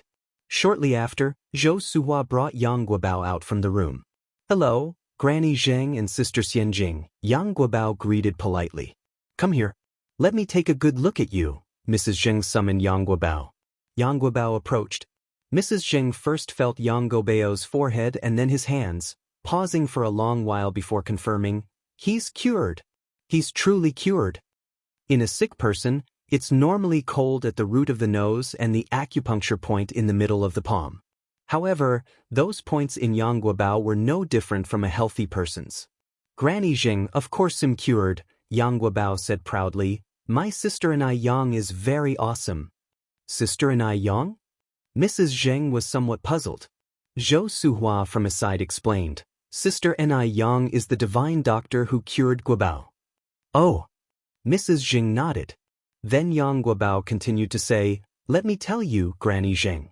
Not only is my sister Ni Yang good with medical skills, but she is also very beautiful. If you meet her, You're sure to like her a lot. Mrs. Mo teased from the side, is your sister Yang more beautiful than Sister Xianjing? Yang Guobao glanced at Zheng Xianjing. After a moment, resting his chin on his hand, he answered seriously, well, Sister Yang is a bit more beautiful than Sister Xianjing. In truth, she was much more beautiful. But Yang Guobao felt shy to say it out loud. His mother had taught him that one should not only be honest, but also diplomatic in dealing with others. One should always leave some face for the other party. By declaring that Sister Yang was multiple times more beautiful than Sister Xianjing, he was sure to embarrass her. Yang Guobao's earnest demeanor amused the three elderly people and made them laugh heartily. Zheng Xianjing was also smiling, but there was a flash of strong resentment hidden in her bowed eyes. What a brat! Does he even know what to say? Even Li Xianxian isn't as beautiful as her. How could a simple country doctor possibly compare to her? Her previously good mood was completely ruined by the child's words. When Wang Meifeng arrived at the Ni family's home, she found Ni Yang watering the plants in the vegetable garden. Wang Meifeng relayed the situation regarding Mo Hudi to Ni Yang. After bidding Ni Zihua goodbye, Ni Yang took some emergency medicine and got into the car with Wang Meifeng. Xiao Dai is 13 this year. She got sick when she was around 9 or 10 and has been bedridden since then. She's a pitiful child. Yang, you don't need to stress. We'll just go and take a look. If we can't treat her, it's okay. After all, Mo Hudi's illness was completely different from Yang Guobao's, and Wang Meifeng didn't want to put too much pressure on Ni Yang. Ni Yang nodded, I understand. The car was fast, and they soon arrived at the Mo's residence. As soon as the car door was opened, Yang Guobao rushed out from the courtyard and hugged Ni Yang. Sister Ni Yang, you're here. Guobao. Ni Yang patted Yang Guobao's head. Then, Yang Guobao introduced Ni Yang to Mrs. Mo and Mrs. Zheng who were standing behind him. Granny Mo, Granny Zheng, this is my sister Ni Yang. Ni Yang nodded politely, nice to meet you. Mrs. Zheng stared at Ni Yang, momentarily at a loss for words. This girl? Why did she find this girl so familiar? Mrs. Zheng even had a sudden impulse to embrace Ni Yang. Zheng Xianjing glanced at Mrs. Zheng and suddenly felt a sense of irritation. This expression on Mrs. Zheng's face was all too familiar. It was the same face she wore every time she thought about her deceased daughter. That person was already dead. Couldn't she care a little bit more about the feelings of the living beside her? Chapter 161. Home Visit, Li Xianxian commits suicide _3. Despite showing our filial piety to this damned old woman all these years, we end up being deemed worse than a corpse.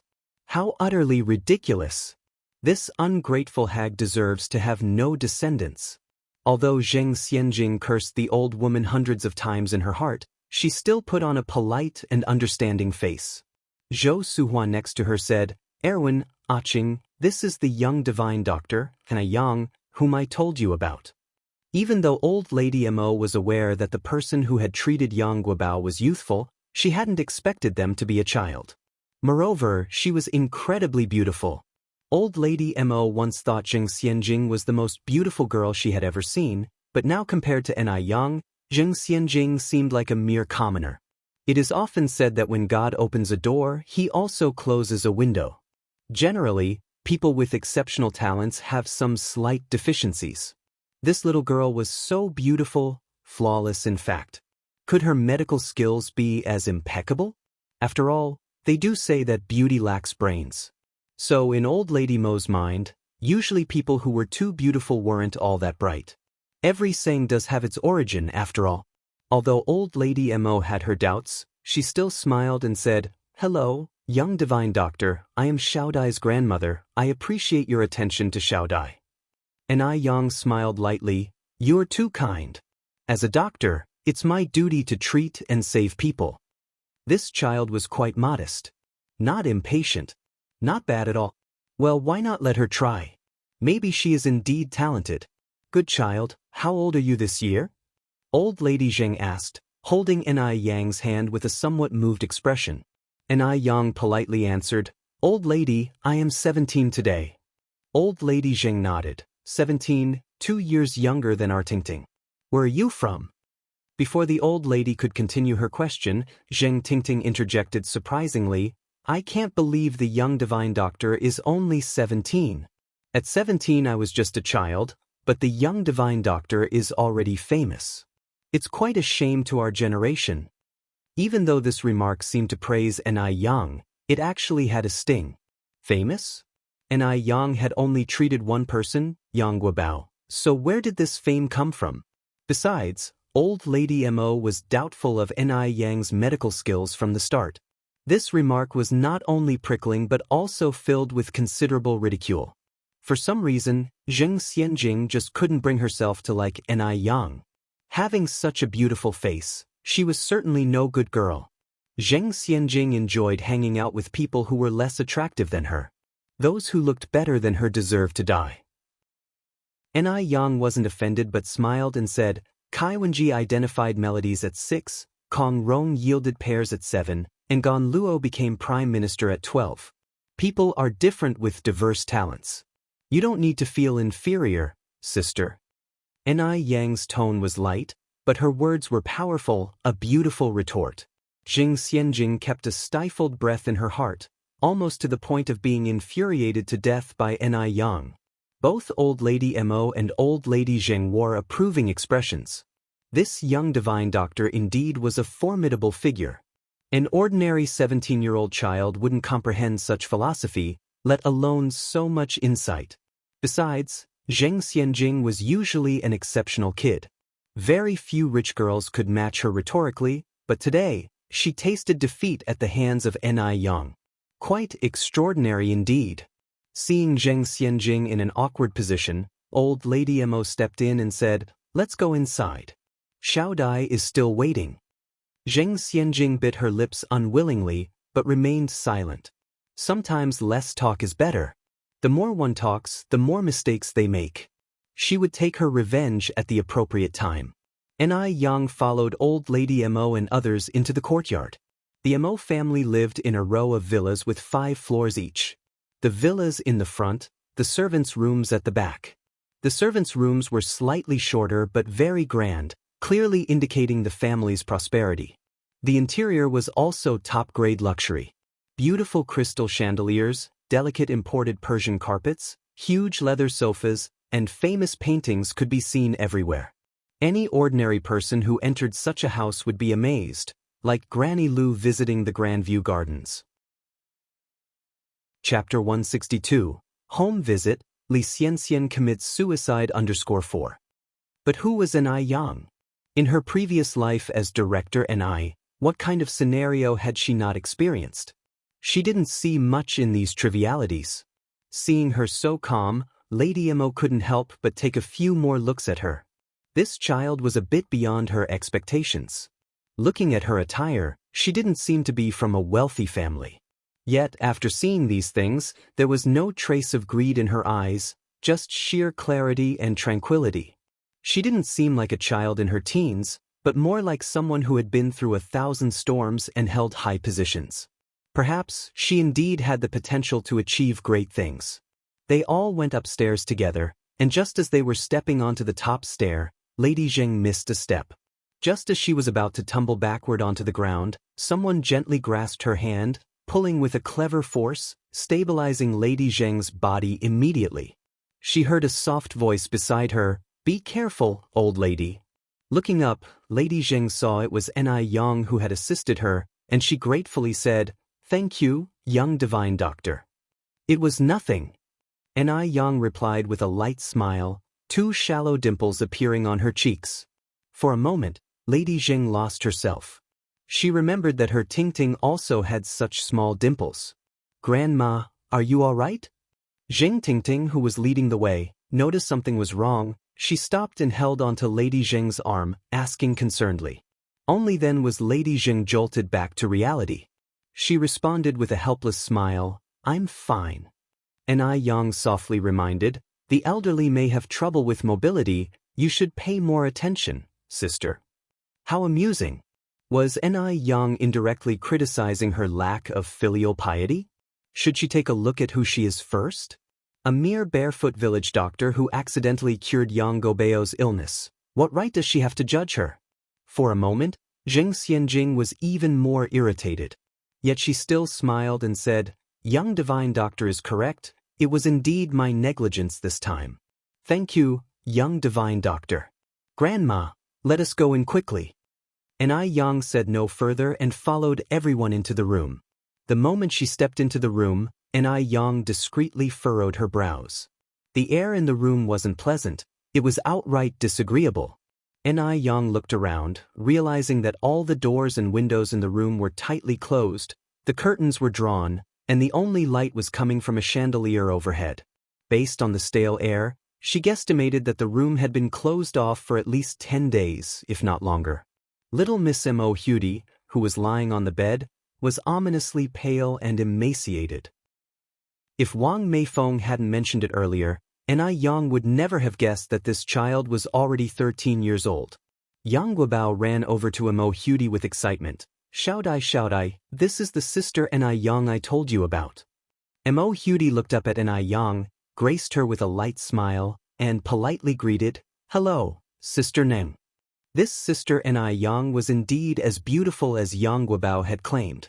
Prettier even than Snow White on television. "Hello, Shoudai." Yang sat down, extending her hand towards Mo Hudi to feel her pulse.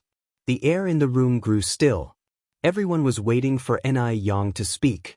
After a while, Yang released her hand, raised Mo Hudi's chin and instructed, "Don't be nervous, close your eyes first. I need to check your pupils." Mo Hudi closed her eyes as instructed. After examining her pupils, Yang wore a complex expression. She looked up at Lady Mo and asked, "Has Shoudai been taking any medication lately? And did her condition improve after that?" "Yes." Lady Mo nodded. Yang continued, "Can you bring the medicine over for me to see?" "Certainly." Lady Mo nodded, retrieving a small red porcelain bottle from the drawer of the bedside table. After Yang received the porcelain bottle and sniffed it lightly, she proceeded, "The pills contain aconite, piperaceae, 7 dragon's grass, puraria root, cherry seed, snake berry, dandelion, and other medicinal herbs. These herbs have astringent properties, warm regulation, and help to clear internal heat, but they have been erroneously prescribed for Shoudai's condition. If Shoudai seems to be improving, it is only due to the astringent properties working to alleviate her symptoms temporarily. This is treating the symptoms, not the cause. She must stop taking these immediately, because otherwise, within 3 days, not only will her condition not improve, but it will worsen to such an extent that it could be life-threatening." Yang spoke earnestly. There wasn't an ounce of jest in her expression. Lady Mo was taken aback. But this was personally sent by the divine doctor of Jiangnan. Chapter 163. Home Visit, Li Xianxian Commits Suicide _5. Could a medicine prescribed by the divine doctor be wrong? Moreover, Mo Hudi's condition has shown signs of improvement after taking the medicine. Could it be, as Yang said, a treatment of the symptoms but not the cause? One is the famous divine doctor of Jiangnan. The other is the divine doctor who cured Yang Guobao. For a moment, Elder Lady Mo was unsure about whom to trust. Seeing Elder Lady Mo's uncertainty, Yang continued, "I assume the divine doctor of Jiangnan has never met Shoudai in person, right?" Old Lady Mo nodded and said, "Although the divine doctor of Jiangnan has never met Shoudai in person, he is aware of her symptoms and medical history." Yang responded, "Even Confucius, a sage, made mistakes. Let alone the divine doctor of Jiangnan who has never met Shoudai. Misdiagnoses are normal." Hearing this, Elder Lady Mo found herself contemplating deeply. Did the divine doctor of Jiangnan actually misdiagnose? Upon hearing this, Zheng Xianjing almost laughed out loud. How shameless of Yang! Misdiagnosis? How could the divine doctor of Jiangnan possibly misdiagnose? And Yang, a novice village doctor, had the audacity to accuse the divine doctor of misdiagnosis? Absurd.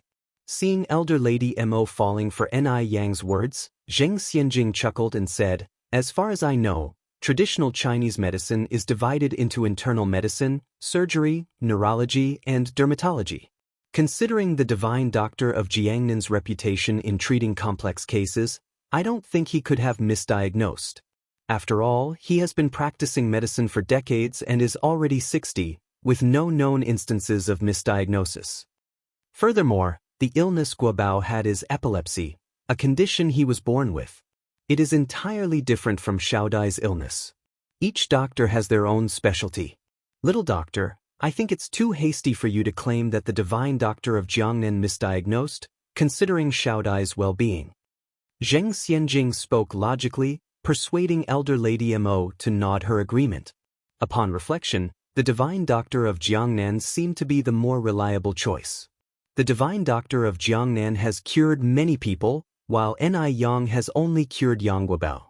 Comparing their experience, Ni Yang is far less qualified. Wang Meifeng wanted to say something but was stopped by Zhou Suhua. After all, life was at stake and they felt reluctant to interrupt. If Mo Hudi were to lose her life under Ni Yang's treatment, Ni Yang would be held responsible for her death. They invited Ni Yang to help treat the illness, not to create hostility. As to whether they believe in Ni Yang, it all depends on elder Lady Mo. If anything were to happen, she wouldn't be able to blame anyone else. After some thought, elder Lady Mo asked, "So little doctor, what is your treatment plan? And what is Xiaodai suffering from?"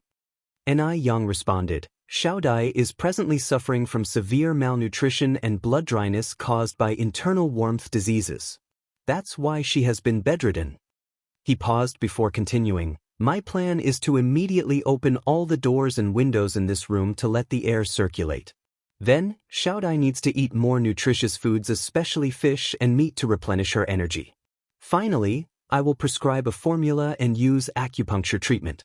Within 6 months, Xiaodai will be cured." 6 months are just a conservative estimate. In fact, with Ni Yang's skill, it only takes 2 to 3 months for a full recovery. Elder Lady Mo frowned slightly, but the divine doctor of Jiangnan expressly urged against exposing Xiaodai to sunlight or wind, and she is not allowed to eat oily and spicy foods. "Little doctor, are you sure your treatment will work?" This was a direct contradiction to the divine doctor of Jiangnan's orders.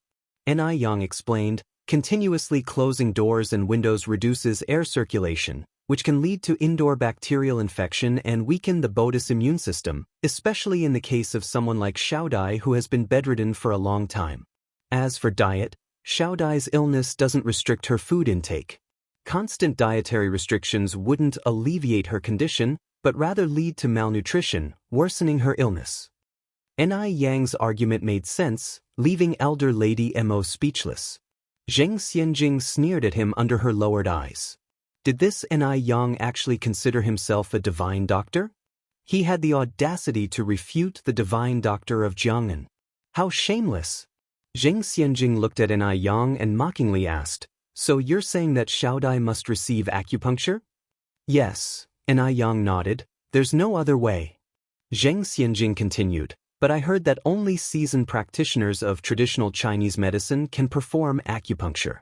After all, if a single acupoint is wrong, the consequences could range from paralysis to life-threatening." Chapter 164, Home Visit, Li Xianxian Commits Suicide _6. At these words, Mrs. Mo Sr. was taken aback. Xiaodai was the only bloodline of her daughter left, which she could not risk endangering. No matter whether it was whole-body paralysis or life-threatening, she could not bear it. Seeing Mrs. Mo Sr. in extreme panic, Zheng Xianjing added, "Acupuncture isn't a joke, even some regular large hospitals dare not do it. Divine doctor, can you ensure it's completely safe?" Finally finding an opportunity for revenge and to show off in front of Mrs. Mo Sr., Zheng Xianjing naturally would not miss this opportunity. Once she saved Mo Hudi's life, Mrs. Mo Sr. would definitely thank her. At that time, she would become a great benefactor of the Mo family. Ni Yang smiled lightly, saying, "Every operation carries a risk. I can't guarantee what might happen during the acupuncture treatment, but I can ensure that as long as the procedure goes smoothly and medication treatment is used in combination, Xiaodai will definitely recover within half a year." Any highly skilled doctor would never give a 100% guarantee to their patients. because no one knows which will come first, tomorrow or an accident. No one can predict if there will be any rejection or loss of blood during the surgical procedure. Yang is just a doctor. She isn't a god. She can't stop accidents from happening. If an accident happens, then she would be labeled as a killer. Yang had witnessed too many medical disputes in her previous life, so she didn't want to risk her hard-earned second life by playing games with her future. Zheng Xianjing smiled. Since the divine doctor cannot ensure it's completely safe, I think we should follow the method of the Jiangnan divine doctor. After all, the Jiangnan divine doctor has so much experience. Mrs. Mo, what do you think? Mrs. Mo Sr. was in a dilemma now. As after all, Yang was recommended by Zhou Suhua. If she rejected Yang outright, she was afraid it would somewhat harm Zhou Suhua's face. But if she didn't refuse, it would risk Mo Hudi's life. Seeing Mrs. Mo Sr.'s dilemma, Yang smiled and said, "Practicing medicine and saving lives depends on destiny. Since Mrs. Mo Sr. doesn't trust me, I won't bother you anymore." Seeing Yang about to leave, Yang Guobao shouted anxiously, "Mrs. Mo, please trust Sister Yang. Sister Yang can truly save Xiao Dai."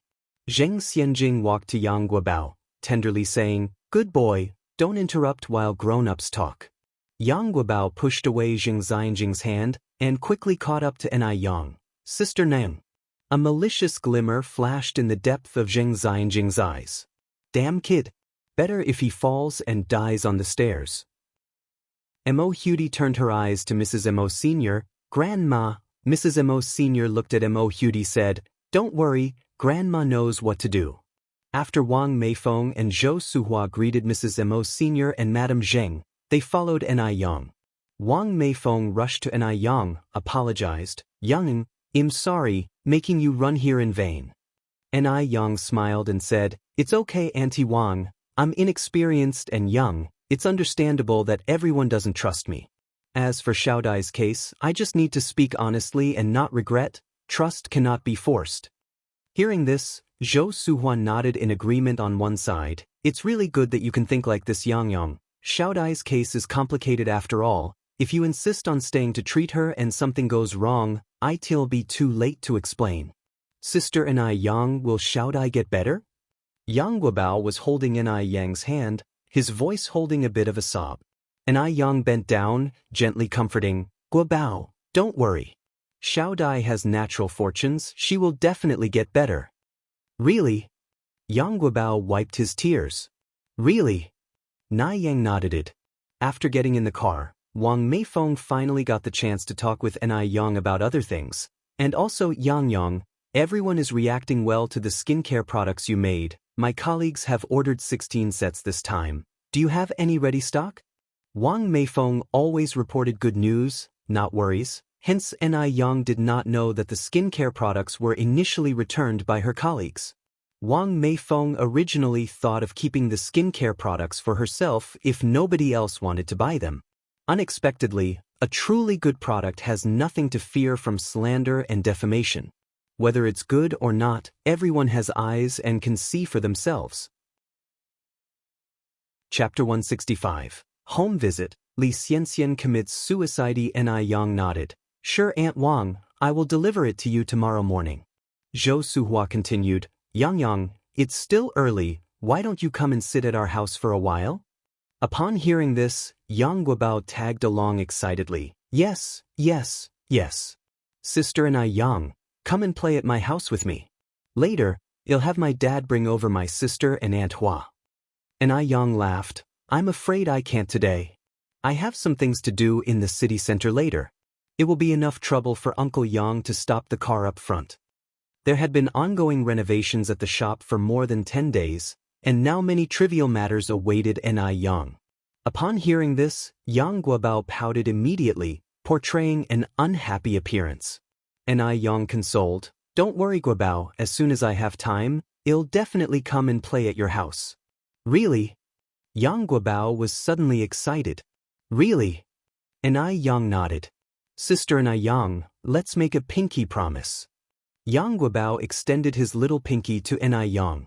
Yang hooked her little finger with his. "Pinky promise, hang a nail, no changing for 100 years. Whoever changes will be a puppy. Yang Guobao exclaimed in surprise, Sister Anai Yang, you know this too? Anai Yang laughed softly, because I also grew up from your age. After Anai Yang left, Mo Hudi had been taking her medication from the divine doctor of Jiangnan on time, and her condition was gradually improving. Seeing Mo Hudi getting better and better, the smile on old Lady Mo's face gradually increased. So many years had passed. She finally saw hope. The second day, the third day, Mo Hudi's condition remained very stable. By the afternoon of the third day, not only had Mo Hudi's condition not worsened as Anai Yang had said, but she was even able to walk on her own. Old Lady Mo and Mo Fuhai were beside themselves with excitement. Old Lady Mo expressed her gratitude more than once, as it was fortunate that Zheng Xianjing was there to give timely advice, resulting in them not giving Mo Hudi acupuncture. If they had done the acupuncture, Mo Hudi would not have been in her current condition. Thank goodness. Old Lady Mo immediately sent a gift to Zheng Xianjing as a token of thanks. Upon seeing the gift, Zheng Xianjing knew that her judgment was not wrong. How could a despicable woman like Anai Yang have the ability to heal? Fortunately, she acted fast and saved Mo Hudi's life. Seeing her daughter being so capable made Zheng Lingling extremely pleased. Xianjing, if you work hard, you can marry into the Mo family and become Old Lady Mo's granddaughter-in-law. Granddaughter-in-law? Zheng Xianjing sneered in her heart. Her target was not Mo Baichuan. Compared to that man, Mo Baichuan was not even 1 in 10,000. Xianjing, Zheng Lingling implored discontentedly, pushing Zheng Xianjing. Are you still thinking about the eldest of the Mo family, that disappointing sixth son? Zheng Xianjing did not reply. Zheng Lingling drew a long breath, speaking with seriousness. Xianjing, you are a smart girl. You've never given me any worries growing up. But why are you so infatuated with this? Mo Qishan is a loser. A loser that even Zhao Jingrong looks down on. Tell me, how on earth can you like such a person? Just wait and see, Zhao Jingrong will regret her refusal one of these days. Zheng Xianjing curled her lip. Zheng Lingling was scared half to death. My darling. You haven't really taken a liking to that loser, have you? Zheng Xianjing stood up and pushed Zheng Lingling out the door. Mother, stop worrying so much. I have this under control. Just remember, only the best man in the world is worthy of me. After returning to her room, Zheng Xianjing lay in bed. Her mind kept drifting back to that scene she had inadvertently witnessed half a year ago. If she wasn't mistaken, Mo Qishan was far more complicated than he appeared to be. So, she wanted to take a gamble on Mo Qishan. Now she needed to go to bed early, and then wake up early tomorrow to go congratulate the Mo family. Mo Qishan should have returned after being away for so long. However, chaos had descended upon the Mo family. Mo Hudi's conditions suddenly worsened. It started with a low fever, then a high fever, and finally she fell into a coma. In the middle of the night, lights were on all over the Mo family's residence. Both practitioners of traditional Chinese medicine and Western medicine surrounded Mo Hudi's room, but none could determine the cause of her condition, let alone how to reduce her fever. Old Lady Mo was so worried that she was wiping away tears. What to do? What should they do now? At this critical time, it was Mo Fuhai who maintained his composure. Don't worry, don't worry. Maybe this is just a normal reaction to the medication. Mrs. Lin, call Miss Xianxia right now and ask the divine doctor what is going on. Yes, sir, I'll do it right away. On the other end of the phone, Li Xianxian's voice was terrible. She cried, I'm so sorry, grandfather and grandmother, I really didn't know that the divine doctor was lying to me. Mo Fuhai snatched the phone abruptly, angrily saying, that damn divine doctor dared to play with people's lives. Tell me, what's his name? Where does he live? Overwhelmed with sobs, Li Xianxian gasped for air. He committed suicide out of guilt. Mo Fuhai, a man who had lived through half his life filled with battles, lost control for the first time. He smashed the phone violently. On the other end of the line, a malicious curve tugged at the corner of Li Xianxian's mouth. Anai Yang would be married to a man castrated by the heavens. Mo Hudi was also killed by someone. The two stumbling blocks were gone. Her second half of life was now worry-free. Il-1 Xianxia shed tears while picking up a pen and slowly writing 2 characters on the paper, suicide note. In her nearly 1,000-word suicide note, she expressed all of her regret to Mo Hudi. She had wronged Mo Hudi, so she could only repay her with her own life. After finishing the suicide note, Li Xianxian picked up a sharp dagger and slowly slit her wrist's radial artery. Blood dripped onto the suicide note, reflecting the stark black and white characters. Half an hour later, the urgent alarm went off.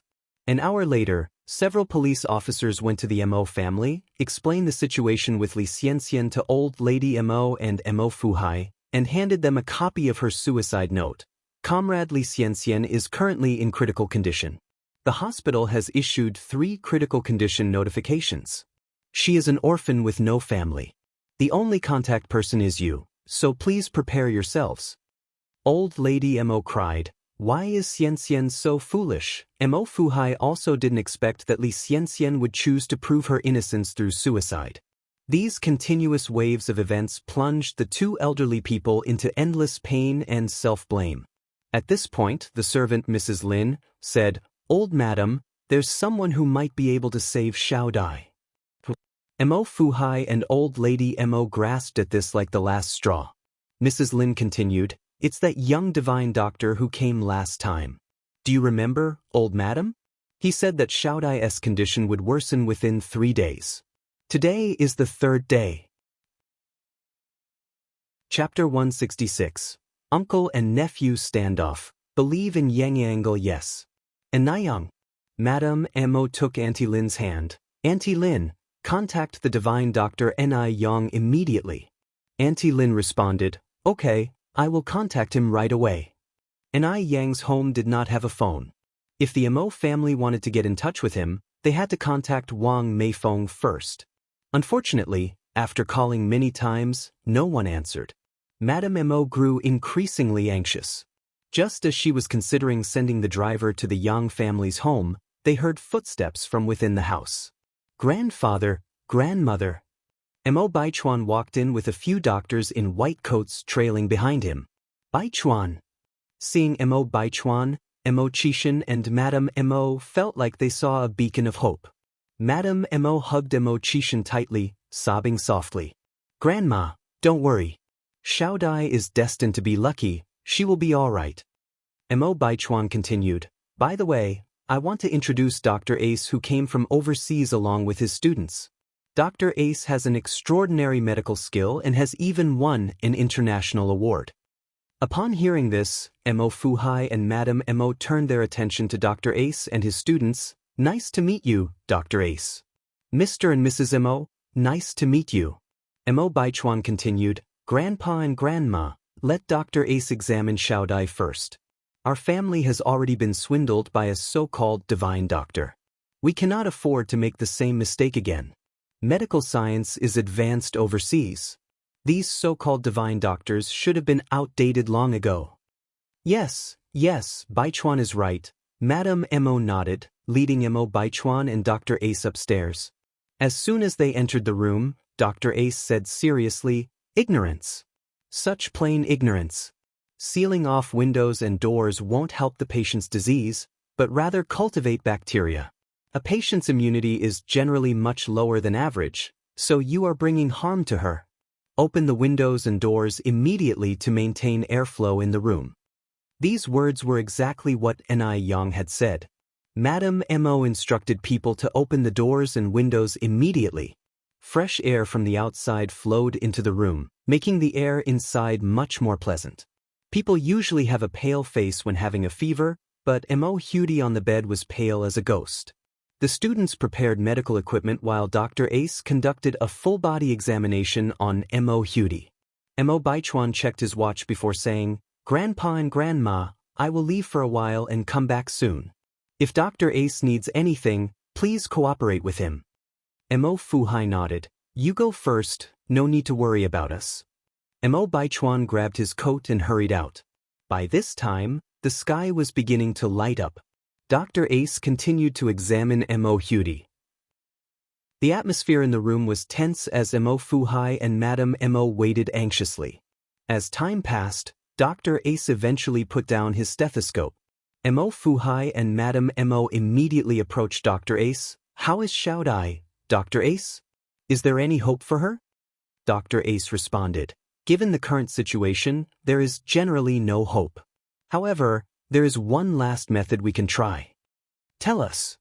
Madame Mo hurriedly said, "We will do anything to save Xiaodai." Mo Fuhai echoed, "Yes. Dr. Ace, as long as you tell us, we will cooperate." "A total blood transfusion," Dr. Ace continued. "However, this operation only has a 30% success rate. As guardians, please consider whether to proceed with this surgery." Total blood transfusion? Blood is the source of life in a human body. If all the blood drains out, accidents are likely to happen. A total blood transfusion might lead to multiple complications, and even if the patient recovers, their physical condition would not be as good as before. Yang had never mentioned a total blood transfusion before. Madame Mo was very hesitant at the moment. After a while, Madame Mo resolutely said, "No. We won't." "No." Dr. Ace almost thought he had misheard. "Yes, we want." Madame Mo turned to Auntie Lin. "Auntie Lin, immediately have old Wang take you to Gobeo's home and bring the divine doctor here." Compared with Dr. Ace's suggestion of a total blood transfusion, Madame Mo was now more inclined to believe in Yang. Chapter 167. Uncle and nephew confront each other, trust in Yang_2. After all, everything Yang said 3 days ago had proven true. This time, she definitely wouldn't be fooled again. "All right, madam." Aunt Lin turned and walked towards the door. Upon hearing these words, Dr. Ace angrily said, "Lady Mo, what are you doing at such a critical moment? You're still choosing to trust those fraudulent quacks? Forgive me for saying your Chinese backward medical approach, especially in a place where medical resources are not fully equipped, is impossible to provide hope for the treatment of difficult diseases. Xiaodai may have been theoretically failed by the misapplication of medicine, but the actual murderer is the caregivers like yourselves. If they employ the procedure of blood replacement surgery, Mo Hudi has at least a 30% chance of recovery. If the Mo family continues to let quacks treat her, it's like pushing Mo Hudi directly into the grave. Preposterous. Absolutely ridiculous." Dr. Ace's face turned red with fury. Mo Fuhai continued, "Dr. Ace, I don't deny that foreign medical technology is indeed very advanced, but you can't deny the existence of our divine doctor in China. The history of China has been handed down over 5,000 years and has produced many legendary doctors." Dr. Ace responded speechlessly, "Now I finally know how the Qing dynasty fell. It's because of ignorant people like you. You will regret this. There will be no pill for regret later." As a doctor, the situation they hated the most was when patients clearly had a chance to survive, but were delayed by their family's decisions. Dr. Ace was so angry that he was at a loss for words. If it weren't for his students holding him back, he might have already turned violent. "Let's go." Dr. Ace didn't want to stay here any longer. He led his students away from the Mo's house. Looking at Dr. Ace's retreating figure, Mo Fuhai turned to Lady Mo and asked, "Erwin, have you really decided to trust this young divine doctor?" "Yes." Lady Mo nodded. "I have faith in her, shall be able to cure our Xiaodai." "Let's try it again." There was a far-off look in Mo Fuhai's eyes. Aunt Lin immediately went to Yang's house by car. It wasn't until approximate 2 hours later that the car once again appeared in front of the Mo family mansion. Lady Mo and Mo Fuhai personally met them at the door.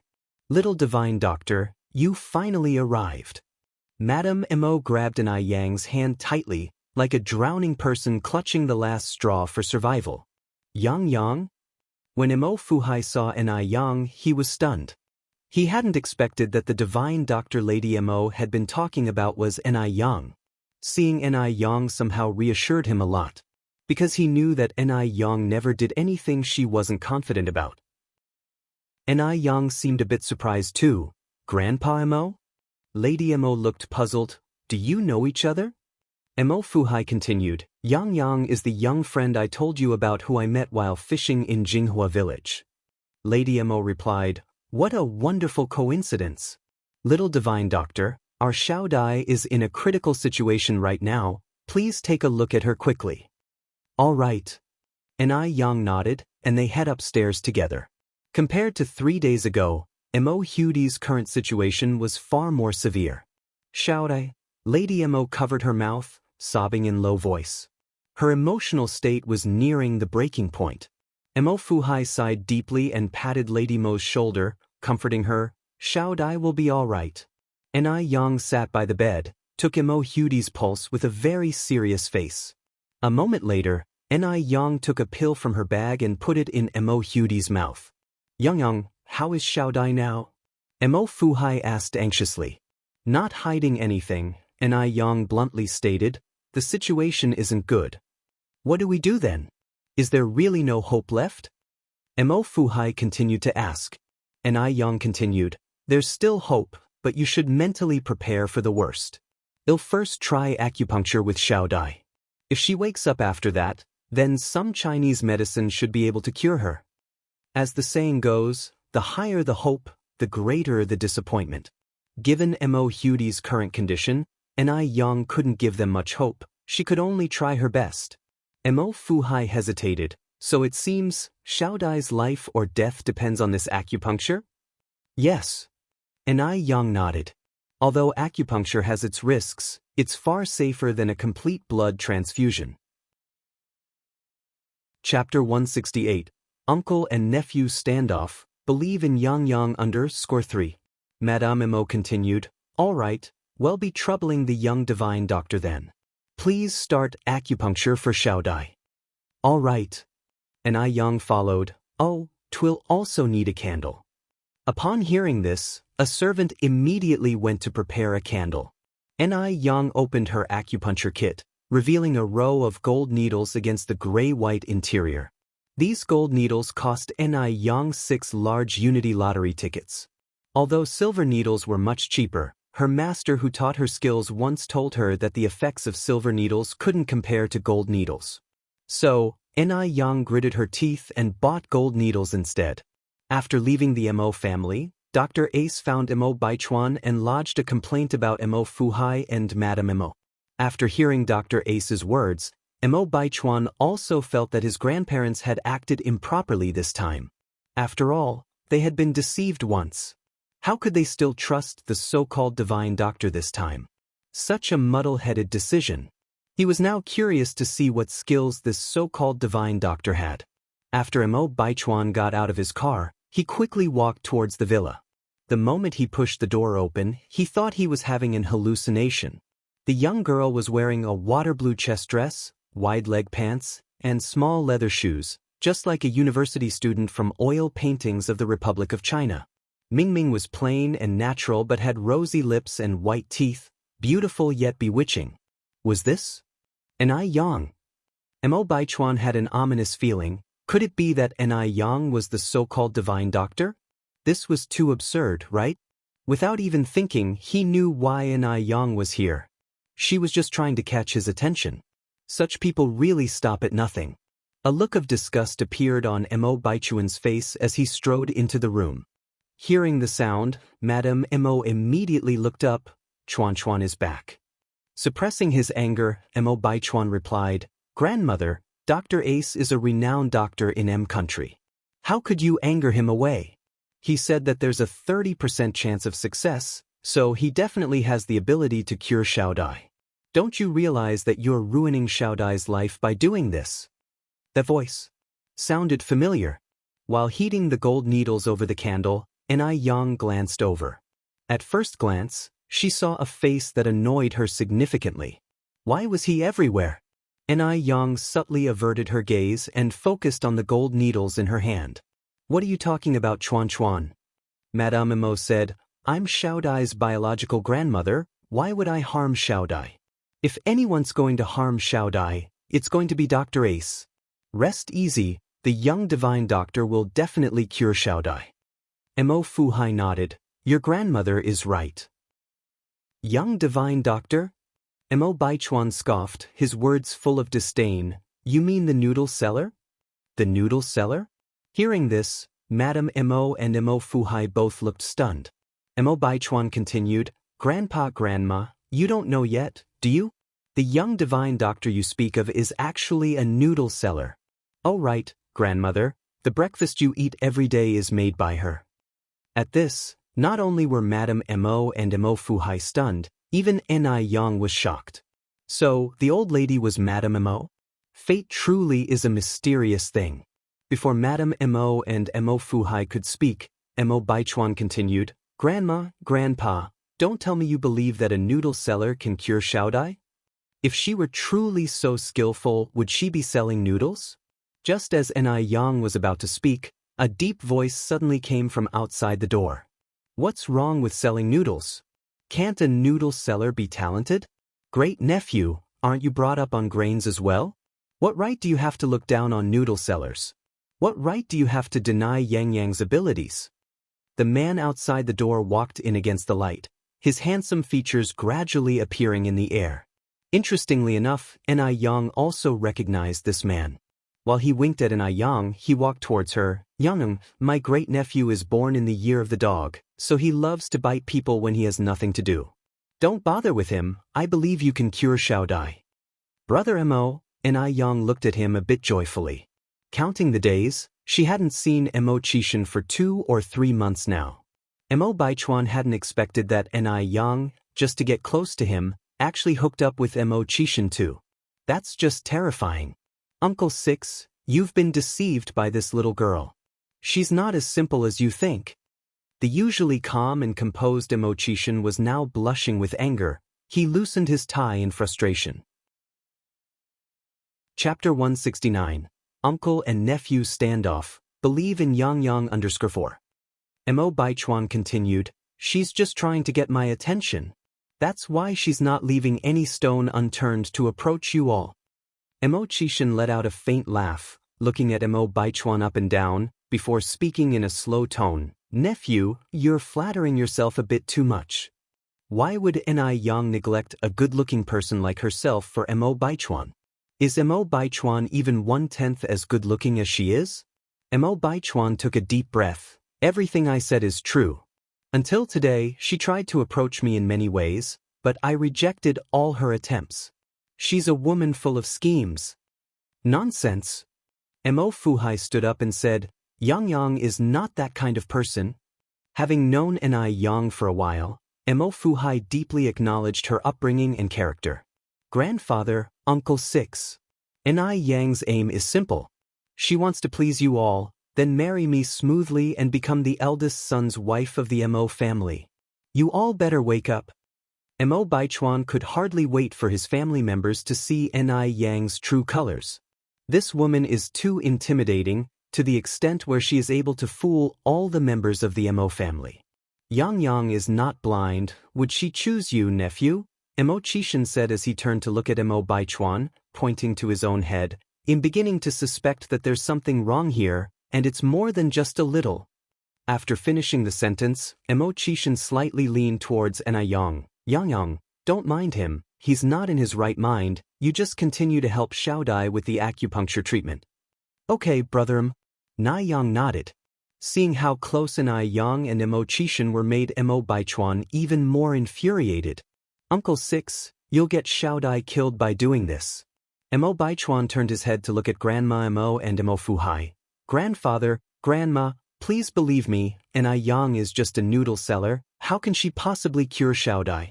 Uncle Six, even if you're fooled by this woman, you can't just watch Xiaodai walk toward the dead end. No matter how useless Mo Qishan is to the Mo family, his seniority is there. He will always be Mo Baichuan's Uncle Six. The Mo family places great emphasis on respecting the elders, and thus, Mo Baichuan can't confront Mo Qishan, he can only seek help from Mo Fuhai and Grandma Mo. Mo Qishan never found this nephew annoying before. But now, he found Mo Baichuan irritating every aspect. Upon hearing this, Mo Qishan's face immediately darkened. Why can't a noodle seller have medical skills? Zhu Yuanzhang, the founding emperor of the Ming dynasty, had been a beggar and a food peddler before he ascended to the throne. Can you deny his ability to govern because of his past? Nephew, have you been feeding your textbooks to dogs? So, you've only picked up the skill to look down upon others? Enai Yang looked at Emo Chishan with surprise. Did Emo Chishan just show tough love? Surprisingly, this man is quite just. The corners of Enai Yang's mouth slowly curve into a soft arch, and her dimples appeared shallowly, like they could depress anyone beyond redemption.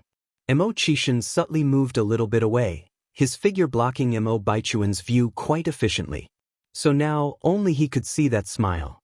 Emo Baichuan clenched his fists. Uncle Six, you're going to regret this. Emo Chishan turned again to Enai Yang, hooking his lips. Yang, will you make me regret this? Of course not. Enai Yang answered casually, as she pierced the last golden needle into Emo Hudi's Baihui acupoint.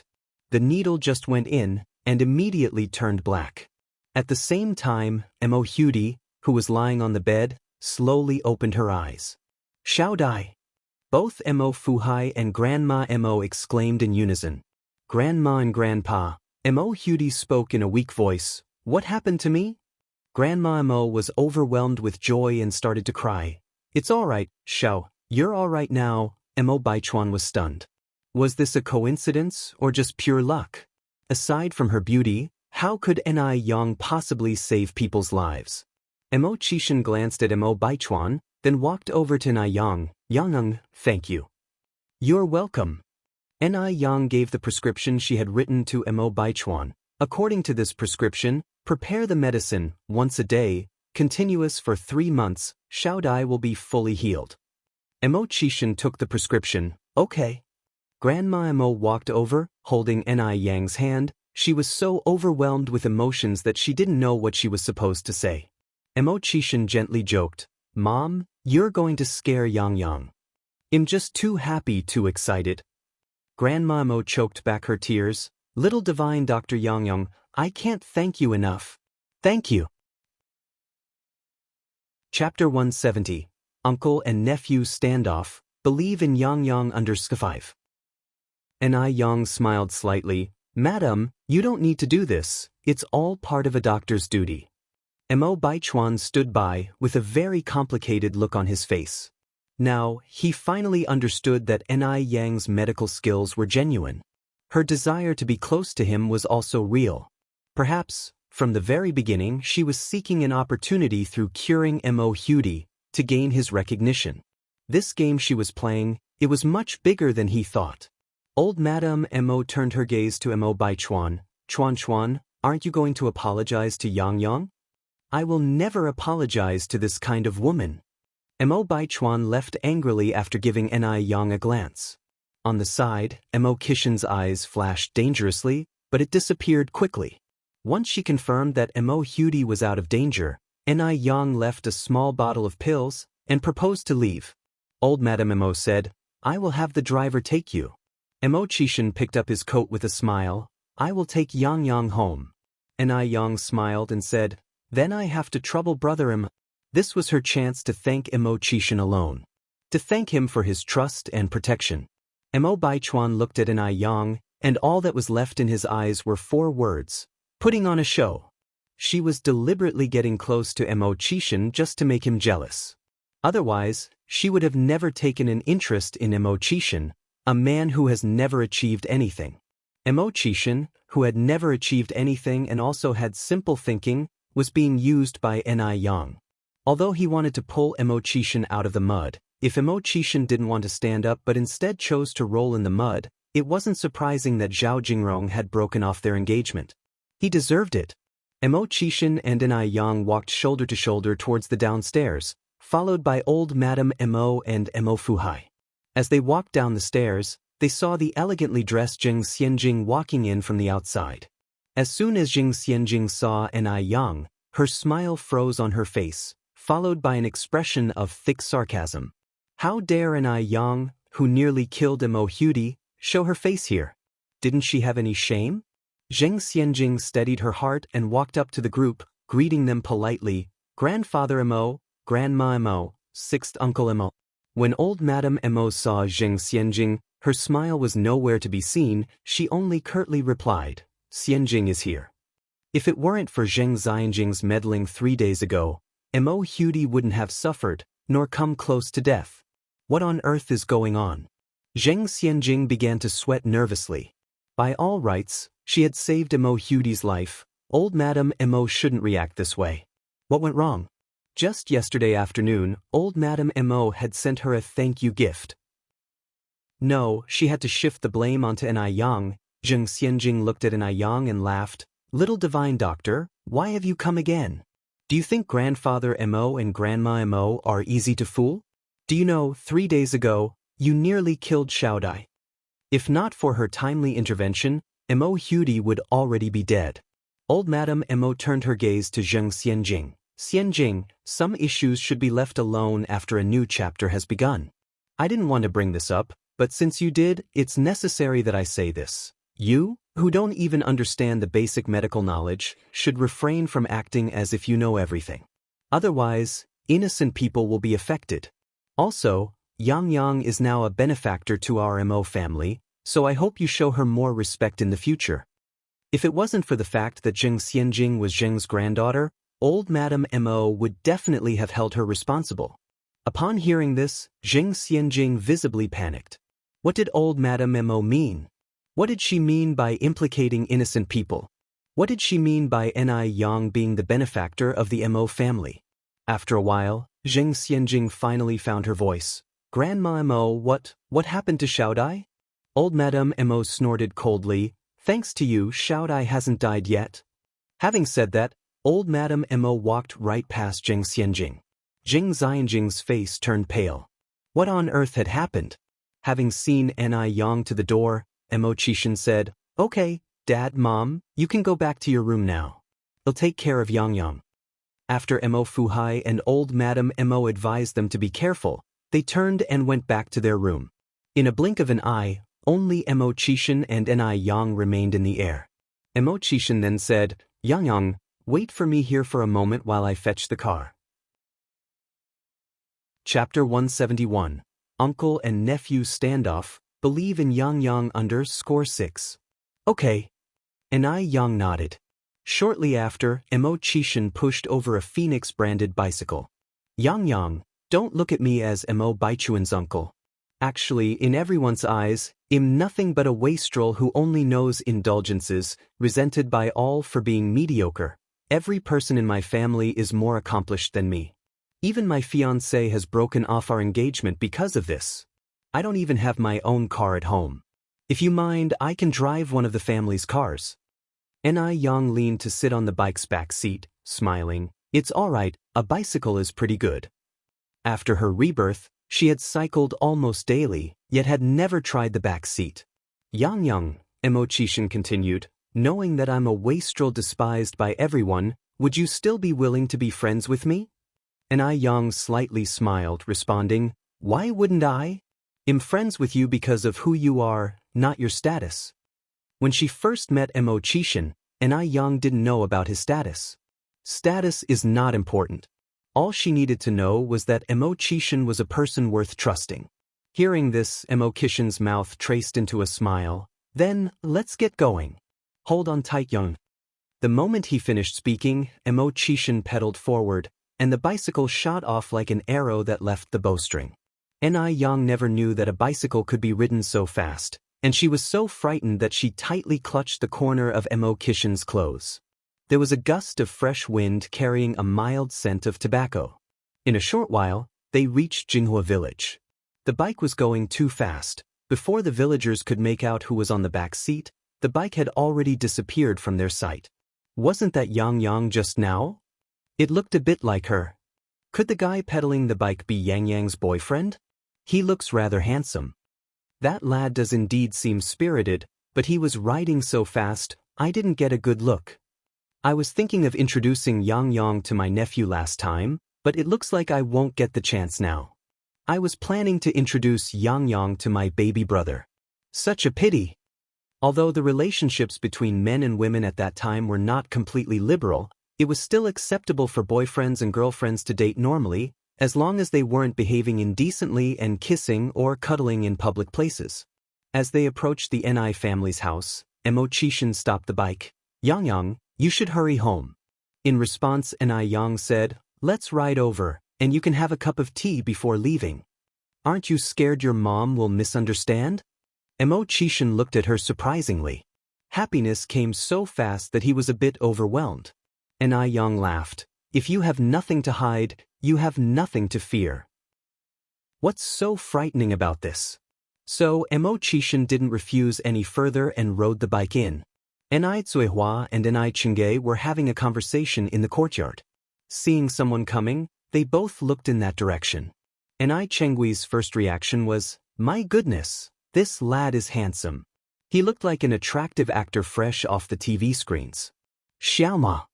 Ni Zuihua looked surprised at Mo Qishan. Although she had only met Mo Qishan once, she deeply remembered his face, because at that time, she had thought of taking Mo Qishan as her son-in-law. Hello, Auntie. Mo Qishan greeted politely. Yang hopped off the back seat of the bike. Brother Mo, this is Auntie Ni. Hello, Auntie Ni. Ni Chengui smiled. Hello. Xiaoma, come on in and sit. Ni Zuihua enthusiastically ushered Mo Qishan into the living room. Yang took out some snacks from her house to entertain Mo Qishan. Brother Mo, don't be shy, eat whatever you want. Looking at the table full of snacks, Mo Qishan was indeed not shy and immediately peeled a piece of candy. It was quite sweet. Brother Mo, have some tea. Yang then handed over a hot cup of tea. Mo Qishan stood up immediately, accepting the cup with both hands. Yang, you don't need to go through all the trouble, you'll be leaving shortly. Yang smiled. It's okay, it's just a cup of tea. Mo Qishan took a cautious sip of the green tea. The tea had a strong aroma, yet it was sweet. The taste was excellent. A while later, the bang-bang sound came through the air. Mo Qishan looked up in confusion. What's that noise? Yang explained, that's my mom pounding aloe vera. Pounding aloe vera? Yang laughed. Come on, brother Mo, let me show you. Mo Qishan followed Yang's steps into the courtyard. There, they saw Zuihua holding a large mallet, pounding something in a stone mortar. Inside the mortar was a pale green transparent liquid, emitting a faint fragrance. Chapter 172. Uncle and Nephew Standoff. Believe in Yang under Skur7 Zuihua is drenched in sweat.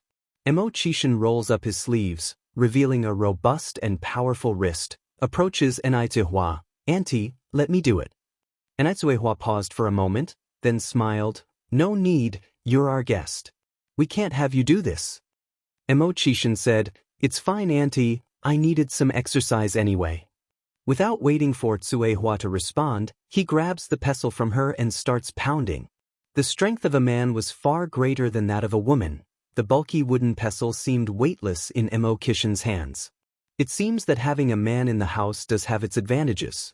Zuihua watches the young man before her, a satisfied expression in her eyes. Yang, you stay here and chat with Xiaoma, I'll go check on Yun. Alright Mum, you go. Yang nods in agreement. Mo Qishan looks up at Yang. Yang, what are you using this mashed aloe for? Yang responds, for skincare products. Skincare products? Mo Qishan pondered for a moment, then continued, so do you do this every day? Yang nods, almost. Sounds exhausting. Manual labor like this isn't suited for a girl like you, Mo Qishan added. Have you ever considered buying a blender? It could mash up all these aloes directly. Yang, of course, had thought about this before. Currently, the market for aloe vera gel and facial cleanser was booming. Fresh aloe juice was needed almost every day. If she continued to manually mash the aloes, it would not only drain her physical strength but also waste time. However, because technology at this time was not well developed, many advanced machines needed to be imported from abroad. Imported products were not only expensive but also scarce. Typically, customers had to pre-order from the seller. Moreover, the inconvenient transportation and poor economy significantly restricted the circulation of goods. It was not easy for ordinary people to purchase everyday goods. Even for Yang, she had yet to find a way to buy a blender.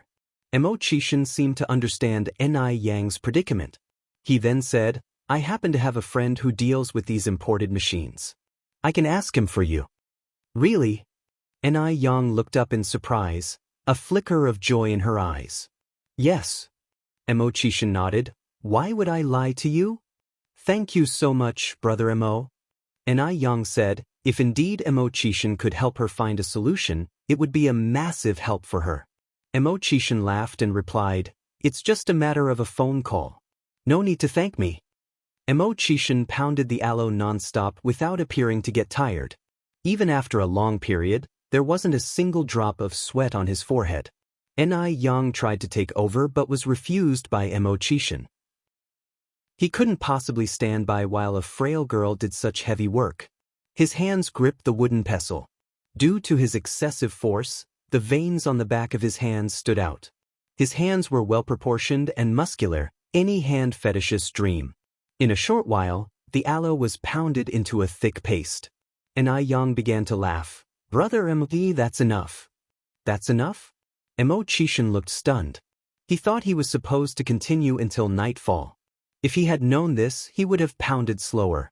Mo puts down the pestle. Are you sure this is enough? Yes. Xianxia nods. It's enough. Thank you for your hard work today, Brother M. Mo smiles, saying, it wasn't tiring at all. Consider it my daily workout. It was already in the afternoon. After resting at the Ni family residence for a bit, Mo decided to take his leave. Xianxia said, it's already late. Why don't you stay for dinner, Brother Mo? Despite his desire to stay, Mo refused diplomatically. How could he impose himself on a family he had visited for only the second time? What if he left a frivolous impression on Xianxia and Ni? He wanted to be perceived as a well-mannered young man. Mo was also a pragmatic person. On his way home, he stopped by the village's local store and bought some cigarettes and candies. These items altogether cost him 50 yuan, which made the store owner grin from ear to ear. 50 yuan. Normally, it would take him 10 days to sell this much. This young man was incredibly generous, like the god of wealth reincarnated. Young man, you seem unfamiliar. Are you related to someone in the village? The store owner asked. Old man, I'm a friend of Xianxia. The store owner nods his head. Oh, you're a friend of Xianxia. Wait a minute, young man. With a puzzled expression, Mo pauses. The store owner grabbed a handful of candies and shoved them into Mo hands. Xianxia is a good girl who has been very helpful to all of us. If he had known earlier that this young man was a friend of Xianxia, he would have given him a discount. After leaving the store, if Mo saw a man, he would offer a cigarette. If he encountered a woman or a child, he would give out candies. All along the way, he gained praises from the villagers. A few children recognized Mo. Brother Mo, we remember you. Are you here to see Sister Xianxia? Mo squats down and ruffles their hair. I remember you too. You're Penghu, Xiaohua, and Gooden, right? Yes. Brother Mo, you're so smart. Hence, besides the beautiful Sister Xianxia, a handsome Brother Mo was added into the children's hearts. After Mo was out of danger, Mo Fuhai and Madame Mo finally found some time to visit Xianxia in the hospital. However, the elderly couple didn't manage to see Xianxia. They only saw the police officers standing guard outside the ICU ward. Xianxia was in critical condition due to her deep wounds. Mo Fuhai approaches one of the officers. Officer, how is the investigation into the divine doctor of Jiangnan going? Our Xiaodai had no grievance with him. He couldn't possibly harm Xiaodai without a reason. There must be someone behind all of this.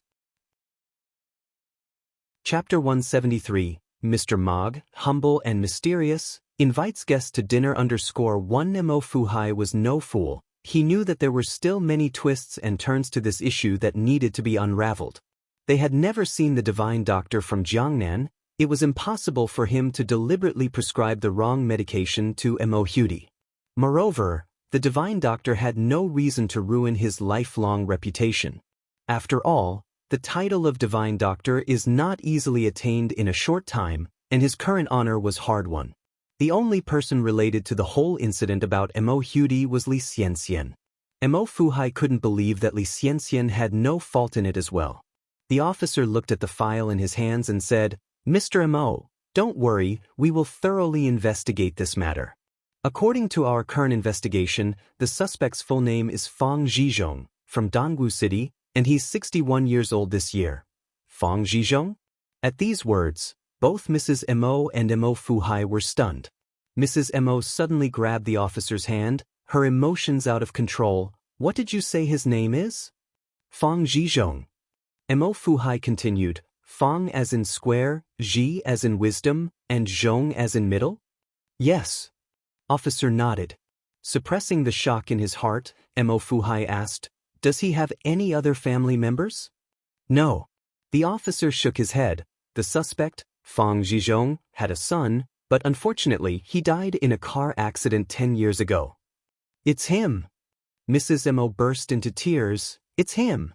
He came for revenge." Mo Fuhai's expression also darkened. No wonder.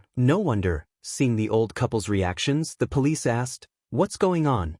Mo Fuhai sighed. "It's all old history. We didn't think that he would lie in wait until now because of this." Harry's the story. 10 years ago on a stormy night, Mo Hudy's parents had a car crash with a black car on their way home. Mo Hudy's parents and the driver of the black car were killed on the spot. That black car driver's father was Fang Zhizhong. No wonder the divine doctor from Jiangnan refuses service to people surnamed Mo and Yang, because Mo Hudy's father's surname was Yang. No wonder the divine doctor never reveals his face. So, that was the reason. After hearing this, the two officers also sighed. Does Li Xianxian know about the grudges and grievances between Fang Zhizhong and your Mo family? The police continued to ask. Or does anyone else know about this? If Li Xianxian knew about this, then it could be inferred that Li Xianxian deliberately told the Jiangnan divine doctor about it. If this is the case, then the divine doctor is the principal culprit, and Li Xianxian would be the accomplice. Mo Fuhai shook his head. Apart from Xianxian, no one in Beijing knows about it. We moved to Beijing after the incident happened. The Mo family's ancestral home, in fact, was in Jiangnan too.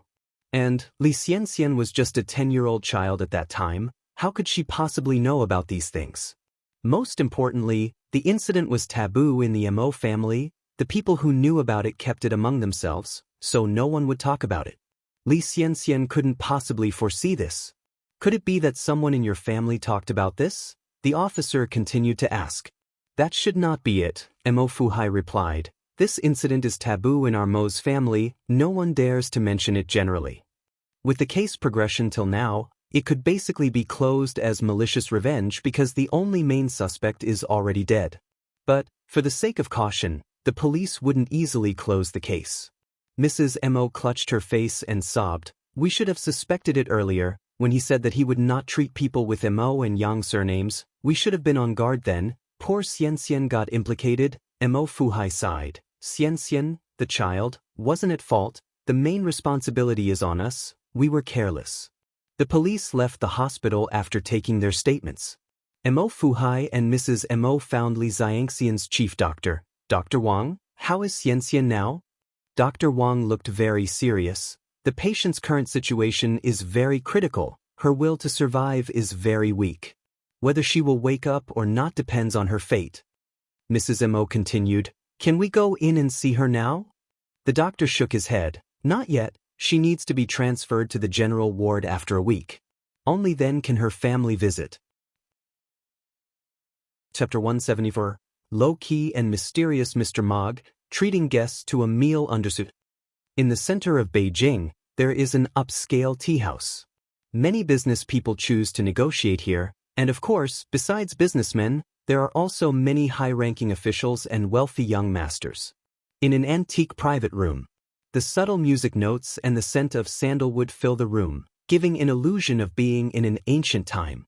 Through the colorful beaded curtain, one can vaguely hear respectful work reports. If you listen carefully, you'll find that these voices are all speaking very good French. Mr. Mog, at 10:30 tomorrow morning, someone will come from Am country. Who do you think we should get to meet them at the airport? Also, the heads of the Li, Wang, and Zhao families have all invited you to their parties. Shall we just reject them all as we have always done before? The man lazing on the sofa has a cigarette between his fingers. The smoky haze blurs his handsome features.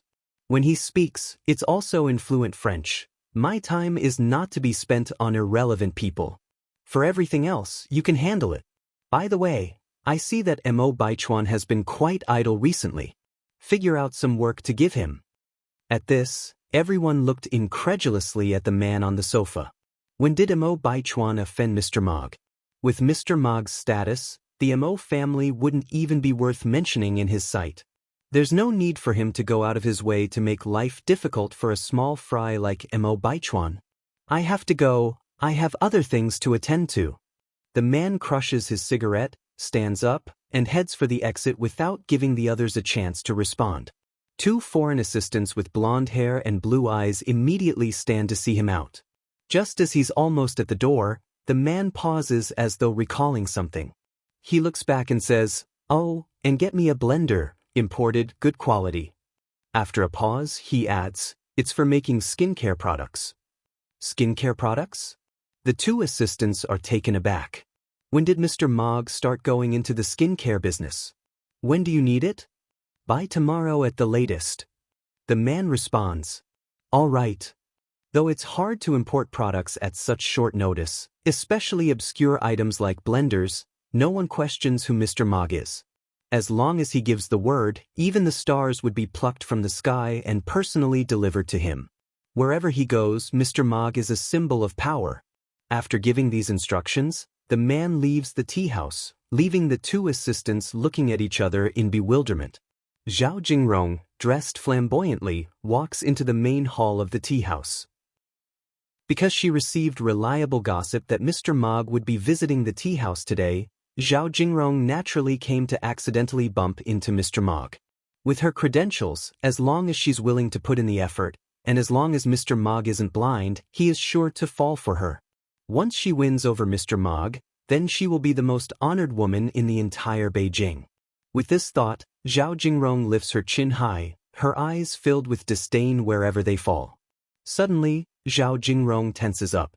The familiar figure ahead looked somewhat familiar. The first thing that meets her gaze are polished leather shoes, then tailored custom suit pants, a white shirt paired with a black suit, a very successful businessman's attire.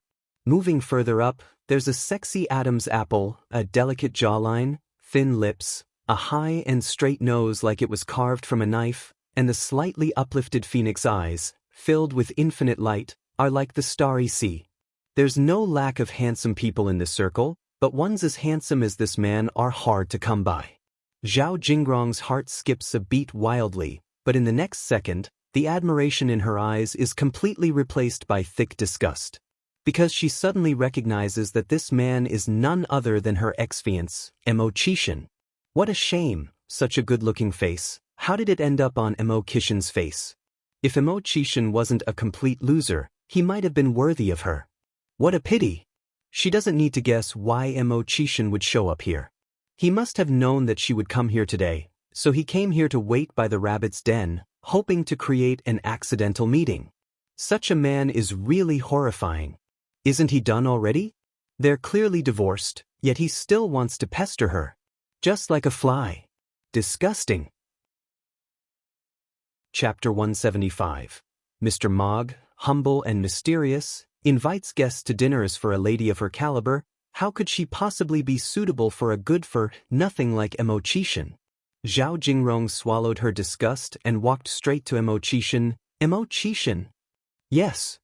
Mo Qishan raised an eyebrow slightly. Zhao Jingrong angrily said, Mo Qishan, what the hell do you want? Didn't I make it clear when I was at your Missouri family's place last time? We won't have any relationship in the future. Can you please be aware of your own situation? Is it fun to keep pestering me like this? Does he have no shame at all? Mo Qishan chuckled. Ma'am, it seems like you're the one who's not realizing your own situation. Is it fun to throw yourself at me like this? Throw herself at him? Would she throw herself at this loser? Zhao Jingrong snorted lightly, her eyes filled with sarcasm. I would throw myself at you? Don't daydream.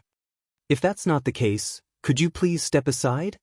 Mo Qishan looked down on Zhao Jingrong and spoke slowly, "Good dogs don't stand in the way."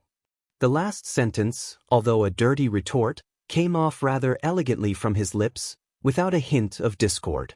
With that, Mo Qishan pushed past Zhao Jingrong, strides towards the exit whilst taking out a handkerchief from his pocket to carefully wipe his fingers, as if they'd been dirted.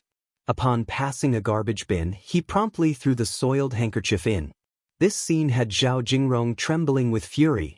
For someone so despised, how dare he treat her like this? Mo Qishan walked directly out to the tea room, pushing away a Phoenix brand bicycle and left. A bicycle? This loser isn't even ashamed of riding an old bicycle. Indeed, you can't make a silk purse out of a sow's ear. Seeing this, Zhao Jingrong's eyes filled with disdain, and much of her anger dissipated. Although a bicycle is a rarity in this era, and an unattainable luxury for the average family, in the wealthy circles, the cost of a bicycle is less than what they'd spend on an afternoon tea. Mo Qishan will only ever amount to riding a bicycle in this life. Second floor of the tea room. Two blonde-haired, blue-eyed men stood on the balcony. One of them exclaimed, "Why would our Mr. Mog go out on a bicycle?" It just didn't fit his persona. For someone like Mr. Mog, at the very least, he should be chauffeured around in a private jet, or if not, at least a car. What the hell is with the bicycle?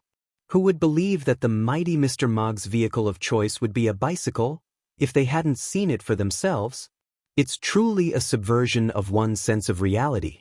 Another replied, "Mr. Mog keeps a low profile. I've heard even his parents and friends don't know about his achievements."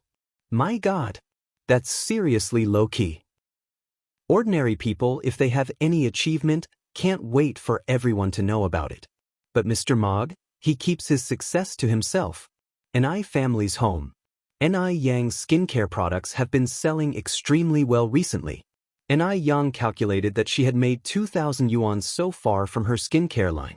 Adding in her previous savings and deducting daily expenses, Ni Yang currently had a total of 4,250 yuan in her account. Just then, the voice of Ni Zuihua could be heard from outside. "Yang Xiaomo's here." Ni Yang promptly put away the money. "Oh, he's here." Mo Qishan didn't arrive alone. A man who looked somewhat like a sidekick accompanied him. "Brother Mo." Mo Qishan nodded. "This is my friend, Wu Darning. He's the middleman dealing with those imported mixers." "Hello, Sister Yang." Wu Darning bowed his head to Ni Yang. "Sister Yang? Is she that old?" It felt rather awkward to be called Sister Yang by someone who looked nearly twice her age. Ni Yang was taken aback for a moment, then said, "Hello, Mr. Wu." Wu Darning was shocked. "Sister Yang, there's no need for formalities. We're all friends here, just call me by my first name." "Call him Mr. Wu. He's afraid that Brother Six will beat him up." Mo Qishan continued, Yang, the mixer that Wu Darning brought over for you is here." "Really?" Ni Yang was somewhat surprised. "Yep." Mo Qishan nodded. "It's in the yard right now, come and take a look." Ni Yang followed Mo Qishan out. There was a blue farm truck parked with a grayish-green machine in the yard. The machines of this period hadn't undergone much improvement, so they were quite heavy and bulky. Chapter 176, Mr. Mog, humble and mysterious, invites guests to dinner _4. Yang, does this look okay to you?" Mo Qishan continued to ask. Ni Yang nodded. "Yes, it's okay. Thank you, brother." Mo Qishan smiled faintly. "No need to thank me. I didn't do much." Ni Yang turned to Wu Darning. "How much does this machine cost?" Wu Darning said, 500 yuan. 500 yuan? Is it so cheap? As far as Ni Yang knew, ordinary color TVs in the market are selling at high prices of 1,000 to 1,500 yuan now. Regular black and white TVs are also around 500 to 600 yuan, not to mention large items like a blender.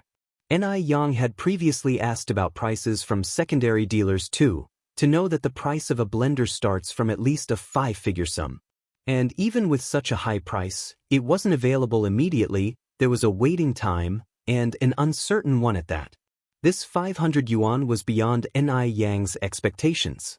Seeing Ni Yang's reaction, Wu Darning rushed to say, "Sister Yang, If you think it's expensive, we can still negotiate the price. No, it's not that, Nayang continued. Won't you lose money if you sell it to me for 500 yuan? Wu Darning laughed. No, no. How can we businessmen make a loss? Sister Yang, let me tell you the truth. This machine was previously reserved by another buyer who paid 2/3 of the deposit but later breached the contract. I don't need this machine, so I'm anxious to sell it off. If you think the price is not right, we can still negotiate. Upon hearing this, Yang nodded. No wonder it was so cheap, it was because of this reason. So it means she was quite lucky. This kind of chance is equivalent to winning a 5 million yuan lottery. Yang then said, wait here, I'll go get the money for you. All right. Wu Darning nodded. After Yang left, Mo Qishan quietly gave Wu Darning a thumbs up. Wu Darning grinned sheepishly. In fact, there was no such defaulting buyer at all. And Wu Darning wasn't a trader of imported goods either. He was just delivering lines according to the script. And the director of this act was Mo Qishan. Mo Qishan knew Yang would not accept this machine for nothing, and if he tried to give her such an expensive gift, it might backfire, so he had to make up a story. The actual price of the machine was 20 times the 500 yuan. Soon, Yang came out with the 500 yuan. You count. Wu Darning took the banknotes and counted them. It's all there. Sister Yang, where would you like us to put this machine? Yang thought for a moment, then said, could you please help me put it in the living room? All right. The two men got up on the truck and carried the 200-pound machine down to the living room. Thank you so much. Here, have some tea. Zuihua brought over 2 cups of tea. Thank you, Auntie. Mo Qishan took the cup and politely replied, no trouble at all. Wu Darning quickly added, yes, it's no trouble at all. After finishing their tea, Mo Qishan and Wu Darning did not stay long. They quickly left the Ni family's house. This time, Yang packed lots of goodies for Mo Qishan again. She also gave quite a few to Wu Darning. Wu Darning dared not refuse, took them nervously, and as soon as he got in the car, immediately handed all the snacks back to Mo Qishan. Even if he had 100 times the courage, he wouldn't dare to eat Ni Kuihua's food. Seeing all the snacks returned, Mo Qishan's expression brightened slightly. The things Yang gave were only for him. An eerie silence fell in the car. Wu Darning initiated a conversation. Brother Six, our sister-in-law Six, is really beautiful. Mo Qishan narrowed his eyes, turning to look at Wu Darning. You were looking at her? Realizing the implications of his words, Wu Darning, terrified, hurriedly said, no. I wasn't. If you weren't looking at her, how would you know she's beautiful? Wu Darning, he wished he could vanish on the spot. A chilling voice came again, you won't have your bonus for this month. At this moment, Wu Darning wished he could slap himself. It's all because of your loose lips. It's all because of your loose lips. It's all because of your loose lips. On the way to the village, they didn't encounter many people. However, on their way back, they met many villagers who came to watch the commotion. There was also a group of children running after the car. The car was a rarity at this time, usually seen only in the city. The car windows were made of special material. You could see outside from the inside, but you couldn't see inside from the outside. Chapter 177. Mr. Mogg, humble and mysterious, invites guests to dinner under Slive. Mo Qishan lazily leaned back in his chair, crossing his legs, slowly unwrapped a candy and popped it into his mouth. So sweet. The candy from Yang was really tasty. It was a very casual posture, but he exuded an aristocratic aura. After Mo Qishan and Wu Darning left, Yang tried using the mixer and found that its features were really powerful. Not only could it smash things up, it also had an automatic peeling function. However, the only downside was that it was too noisy. After all, the technology wasn't as mature as in the future. A bit of noise was understandable. Overall, the 500 yuan was really well spent. No, it was more like getting more than you bargained for. Normally, 500 yuan wouldn't even be able to buy an imported mixer. Yang, is this the mixer you're talking about? Chingui walked in from outside, asked with curiosity on his face. And Yang nodded. And Chingray laughed and said, that Xiaomo is really impressive. He could even get an imported machine. Yang, this must be very expensive, right? And Yang replied, actually not that expensive, just so happened I got a good deal. Mr. Mog's friend was in a hurry to sell it, so it only costed 500 yuan. Although 500 yuan may be equivalent to Ni Chenggui's annual income, getting an imported machine at this price was still cheap. Following on, Ni Chengui said, Yang, you're so lucky.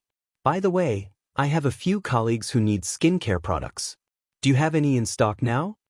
The skincare products that Ni Yang made were really effective. Good word spread mill by mill, 10 by 10. During this time, Ni Chengui had already helped her sell more than 20 sets. And Ni Yang didn't take Ni Chengui for granted. She not only provided Ni Chengui free skincare products but also gave her 1 yuan commission per bottle, totaling 2 yuan per set. For Ni Chengui, this 2 yuan came incredibly easily. All she had to do was pitch the products a bit, and the skincare buyers would be immensely grateful. Now, she is really popular in her company. Ni Chengui had always considered Ni Yang as her lucky star. Ever since Ni Yang moved here, her days had been increasingly prosperous. Ni Yang said, I have 2 sets left and Ni, how many sets do you need? Ni Chengui smiled and said, I need 5 sets, you can give me 2 first, and I'll deliver them to them. Okay. Ni Yang nodded, and turned to go into the room to get the skincare products. When she went to bed at night, Ni Yang laid in bed and thought hard. Since there's a growing market demand for her skincare products now, she has to start preparing some things. Firstly, she needed to register a trademark. Secondly, she needed to apply for production and health licenses and other documents. Lastly, she needed to research new products. Just selling facial cleanser and aloe vera gel wouldn't work. Watching the store being about to finish its renovation, these 3 major things had to be taken care of immediately.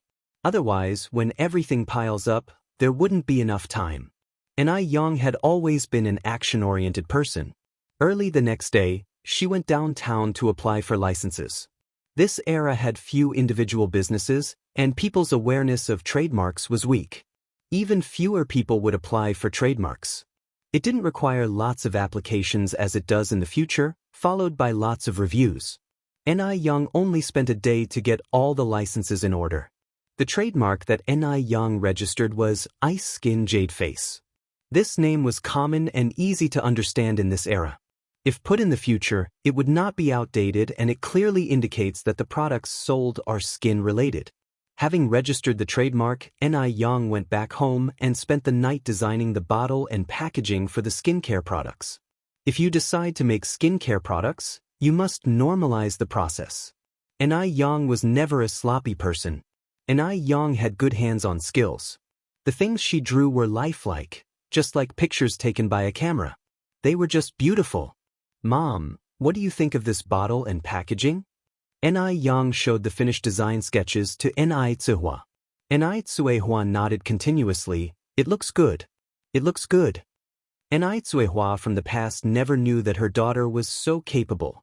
Even though she was just a junior high school graduate, she was able to read, draw, cook, and excel in medical skills. The day after she confirmed the design sketch, Ni Yang found a factory, ordered a batch of bottles and packages and paid a 500 yuan deposit. After she left the factory, Ni Yang paid a visit to the traditional Chinese medicine store, where she bought some lingji, monkshood, asarum C. boldii, atractylodes macrocephala, angelica dihurica, gastrodia alata and other Chinese medicinal materials. Chapter 178, The Low-Key and Mysterious Mr. Mog Treats Guests to Dinner _6.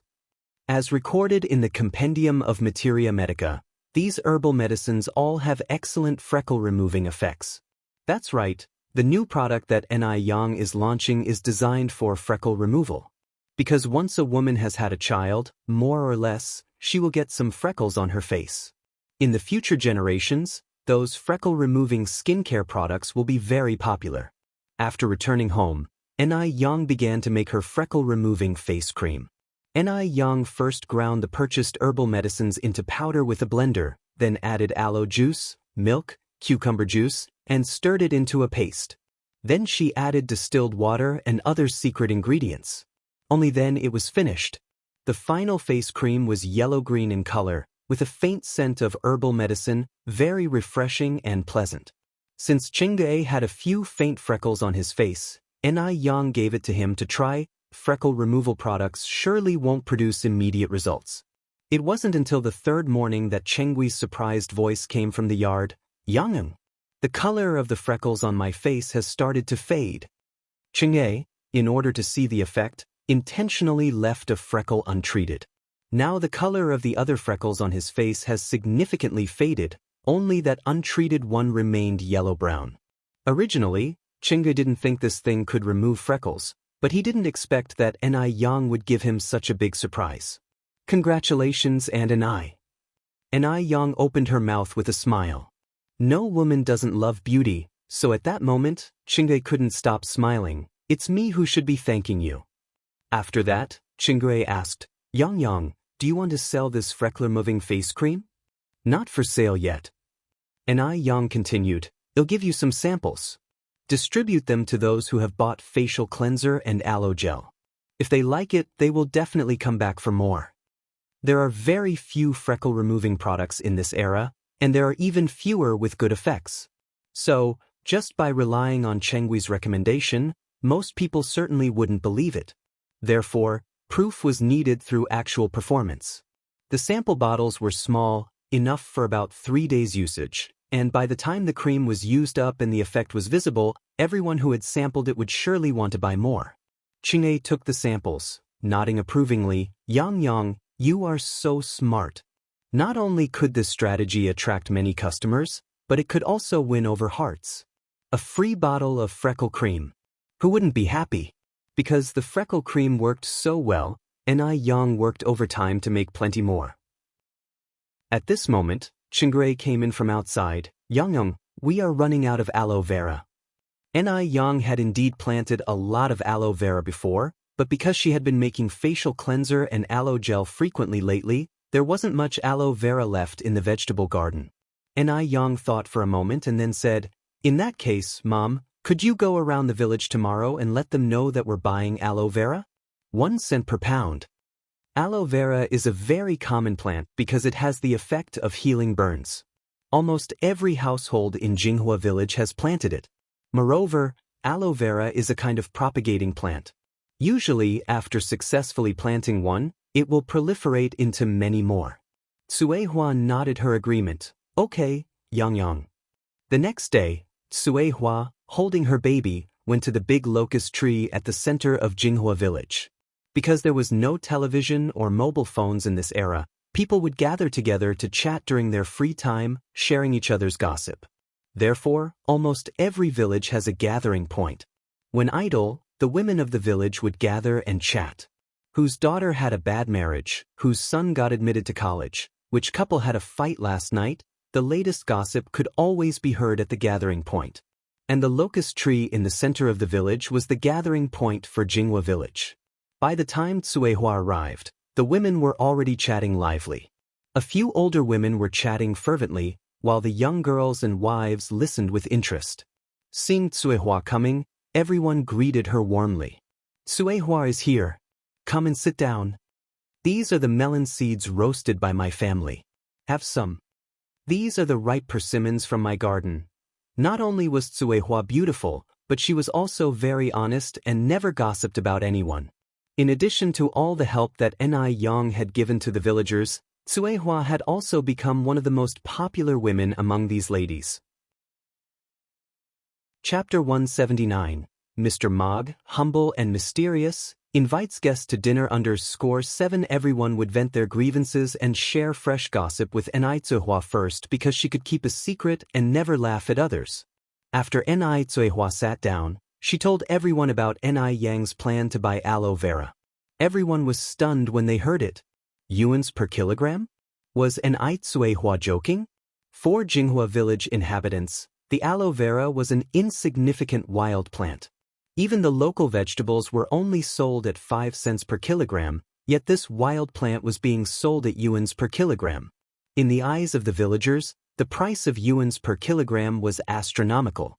Tsuehua, don't joke with us. Exactly, if you keep speaking like this, we will take it seriously. And Tsuehua laughed and said, I'm not joking, my daughter Yang is really buying aloe vera at yuans per kilogram. Moreover, why would I joke about something like this? You're not joking with us? Everyone was doubtful. And Tsuehua nodded seriously, really? I'm not fooling you. When will your Yang start buying?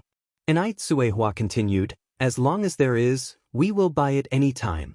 And Yang said that good goods were not afraid of stockpiling. Therefore, no matter how much aloe vera people brought, they would accept it all. So, does your Yang want the root or not? It was best to clarify this. And Tsuehua replied, no need for the roots, you folks can just cut the whole aloe vera with a knife. After Tsuehua finished speaking, those who were still chatting disappeared in an instant. Everyone went back to harvest aloe vera. When everyone had left, Tsuehua also took the child home. Shortly after she arrived home, a villager came with half a bag of aloe vera. Tsuehua had the scales ready, 31 kilograms, a total of 3 yuan and 1 cent. When the villager took the 3 yuan and 1 cent in hand, he was still in a daze. Only then did he truly believe that Tsuehua hadn't lied to them.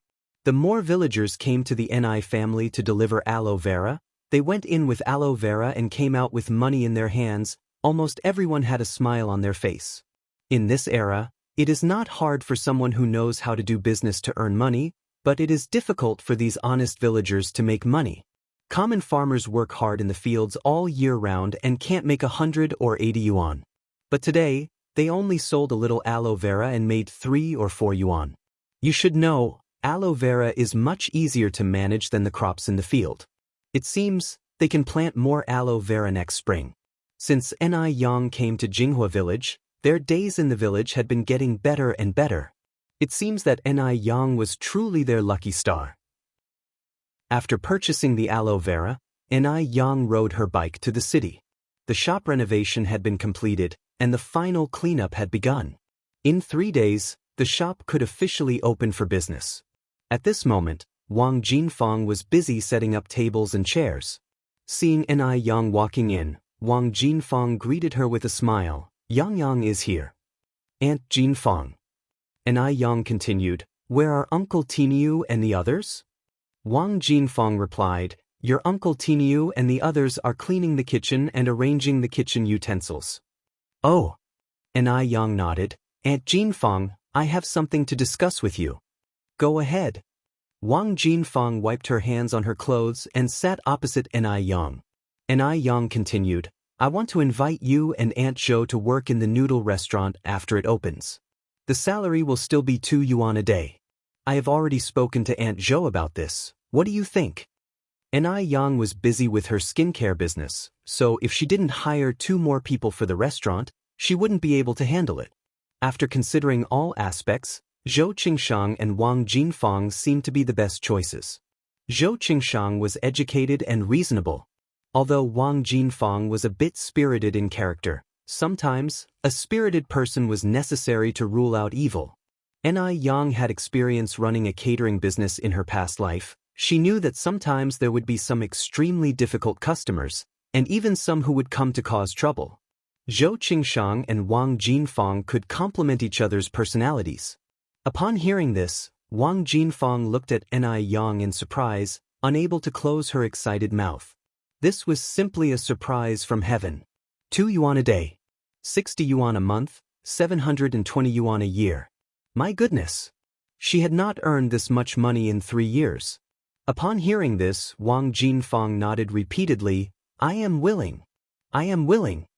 Yang smiled and took out the labor contract. Then please sign the labor contract. The labor contract system was not yet enforced at this time, but Yang had seen too many things in her past life. The human heart was too difficult to measure, so some things that should be signed must be signed. Although Wang Jinfeng couldn't read, she trusted Yang. Yang, I can't read, can I press a handprint for you? Yang nodded and flipped the contract to the last page. Yes, you can press a handprint here. The labor contract was in 2 copies, one for Wang Jinfang and one for Ni Yang to keep. Now that the shop was officially finished, Ni Yang was ready to invite everyone for a big meal. So, she talked to Wang Tiniu about this matter. Uncle Tiniu, I am going to the vegetable market now to buy some food. You invite everyone to come to my house for dinner tonight.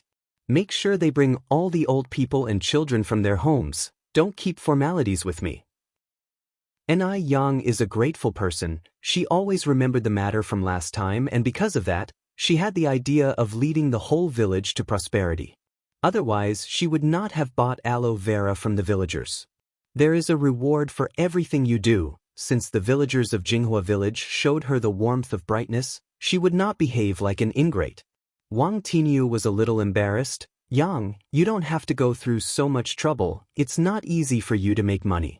But Ni Yang did not give Wang Tiniu a chance to refuse. Uncle Tiniu, let's consider it settled then. I am going to buy food now. Elsewhere, Mo Hudi's condition had improved greatly in recent days. After drinking Chinese medicine for several days, she could now go downstairs and play with Yang Guobao on her own. Both, old lady Mo and Mo Fuhai, were pleased to see this. After so many years, they finally witnessed this scene. However, the situation of Xianxia was not very good. She was still in a coma and was in a state of semi-vegetative. The old lady Mo came to the hospital to visit Xianxia and was anxious. At this moment, the maid Lin Sa said, "Old lady, the young divine Dr. Ni Yang is so powerful. Maybe she has a way to wake Miss Xianxia." Chapter 180. Investigation of Xianxia and her mother. Noodle restaurant opens. One. Upon hearing this, old Mrs. Mo's eyes lit up. That's right, we can find Ni Yang. Ni Yang's medical skills are so brilliant, she can definitely save Xianxia. In old Mrs. Mo's heart, Ni Yang was becoming an ever-present beacon of hope. Soon after, old Mrs. Mo continued, "Isn't Ni Yang coming to see Xiaodia for a follow-up examination tomorrow?" "Yes." Mrs. Lin nodded. Old Mrs. Mo added, "Then let's wait for Ni Yang to come and examine Xiaodai tomorrow, then she can look at Xianxia." It was already late afternoon, and it wouldn't be appropriate to invite Ni Yang over at this hour. They could afford to wait a little longer. Old Mrs. Mo stayed in the ward for a while, then went to find the chief doctor to understand Li Xianxian's condition before leaving the hospital. Ni family. Since Ni Yang decided to invite all the villagers for dinner that night, she bought a lot of food. By Ni Yang's estimation, there were over 100 villagers in Jinghua village. A table of 10 would require 10 tables in total. In these times when everyone was not exactly living in abundance, Ni Yang bought 30 kilograms of fat pork, 10 roosters, 20 pig's feet, 10 fish, and some tofu skin, kelp, duck blood, and potatoes for vegetarian dishes. She planned to prepare 3 hearty dishes, a grilled fish, and simply blanch the vegetables in the fish soup for efficiency and convenience. 30 kilograms of pork cost her 90 yuan, 10 roosters were 30 yuan, 20 pig's feet were 15 yuan, and 10 fish were 3 yuan. Including the vegetables and white wine, Ni Yang spent a total of over 160 yuan. 160 yuan could only buy you one meal at a street food stall in the future, but in this era, it could put up 10 tables of a lavish feast. All in all, it was money well spent. Seeing Ni Yang bring so much food home, Ni Zuihua was surprised. "Yang, why did you buy so much? When will we finish all these?" Ni Yang said with a smile, "Mom, our shop is now fully renovated, so I wanted to invite everyone for a feast to celebrate." Ni Zuihua wasn't stingy. They had received a lot of care from the villagers since they moved to Jinghua village. "That's right, we should treat everyone to a good meal. Speaking of which, Yang, did you buy extra meat?" Vegetables could be had by everyone. It's the meat dishes that mattered. Ni Yang nodded. "Yes, I did. Rest assured, everyone will have a feast tonight." Ni Zuihua helped Ni Yang to unload the groceries, then started to wash the vegetables and chop the meat. Little Ni Yun was lying in his cradle, holding a little rubber duck and playing on his own, not crying or making a fuss. His cuteness was truly heartwarming. Ni Yang planned to make braised pork for dinner, with 10 tables in total and 30 kilograms of pork. each table could have 3 kilograms. Braised pig's feet with soybeans, there were 20 pig's feet in total, each table could have 2. Then there would be roasted chicken, 10 chickens in total, each table could precisely have 1. The final main dish was grilled fish. As there were not enough stoves for everyone to cook and eat at the same time, Yang could only grill the fish first, then cook it in a pot with accompanying vegetables and serve it at the table. After confirming the menu, Yang began to prepare the braised pork. Because the pots at home were not large enough, the 20 kilograms of pork had to be cooked in 2 pots. With the braised pork simmering in the pot, Yang began to marinate the chicken. When the chicken was marinated, Zihua had the oven fire ready. Luckily, the oven was spacious enough to accommodate 10 roosters comfortably. In no time, the small courtyard was filled with tempting aromas. It made one's mouth water just smelling it. When she had almost finished the dinner preparations, Yang went to the neighboring houses to borrow some tables and stools, and invited everyone to come for dinner. In just a while, the originally quiet farmhouse courtyard started to bustle with activity. The elderly, children, men, and women of the families all came. People were fairly straightforward in those times. If you were good to me, I would be good to you. There was no scheming or insensitivity. So, everyone arrived bearing gifts. Some brought chicken eggs. Others brought fruit from the trees in their yard. At this time of the year, there were oranges and chestnuts available. In no time, the table in the Ni family's living room was piled high with all kinds of little gifts. Immediately, Yang starts herding everyone to sit down. Since there were many children, some of them didn't reach the table and stood next to the adults. The food was sumptuous. Shiny red braised pork, braised pig's feet with soybeans, glistening roasted chicken, and in the middle of the table was a large pot of grilled fish, surrounded by blanched vegetables and tofu skin. Chapter 181. Investigation into Li Xianxian mother and daughter, noodle restaurant opening _2. The dishes may be few in number, with only 4, but each one is an indisputably meat dish. Even before anyone started using their chopsticks, everyone was already swallowing saliva in tacit agreement. Usually, even during the new year, they had never seen so much meat. Yang, you really didn't have to be this considerate. Exactly, you two are being too polite. Yang chuckled and said, my mother and I owe much gratitude to everyone for their care and assistance during our time since moving to Jinghua village. I raised this cup of tea in place of wine to express my thanks to everyone. At that, Yang picked up her teacup from the table, drained it in one gulp, showing a touch of the demeanor of a heroine from ancient times. If this young girl were a boy, she would surely do great things in the future. Such a shame she's a girl. The older generation observed Yang, a sense of regret evident in their eyes. The bias favoring boys over girls was deep-seated in their hearts. In their minds, girls simply couldn't accomplish anything great. Even if there were 10 girls, they still wouldn't be equal to 1 boy. In China, there's a saying that goes, a married daughter is like spilled water. Boys can carry on the family line. A family without a boy would be known as a family ending its line. At this time, even in Jinghua village, there were still numerous cases of newborn girls being abandoned. Girls had never been treated fairly or equitably. What Yang intended to do was subvert the weak status that girls held in people's hearts. To let people know that girls today can also hold up their own patch of sky. An elder with considerable respect in the village stood up and said, Yang, your words are too polite. We should be the ones thanking you and your mother. You too have done us many favors in our daily lives.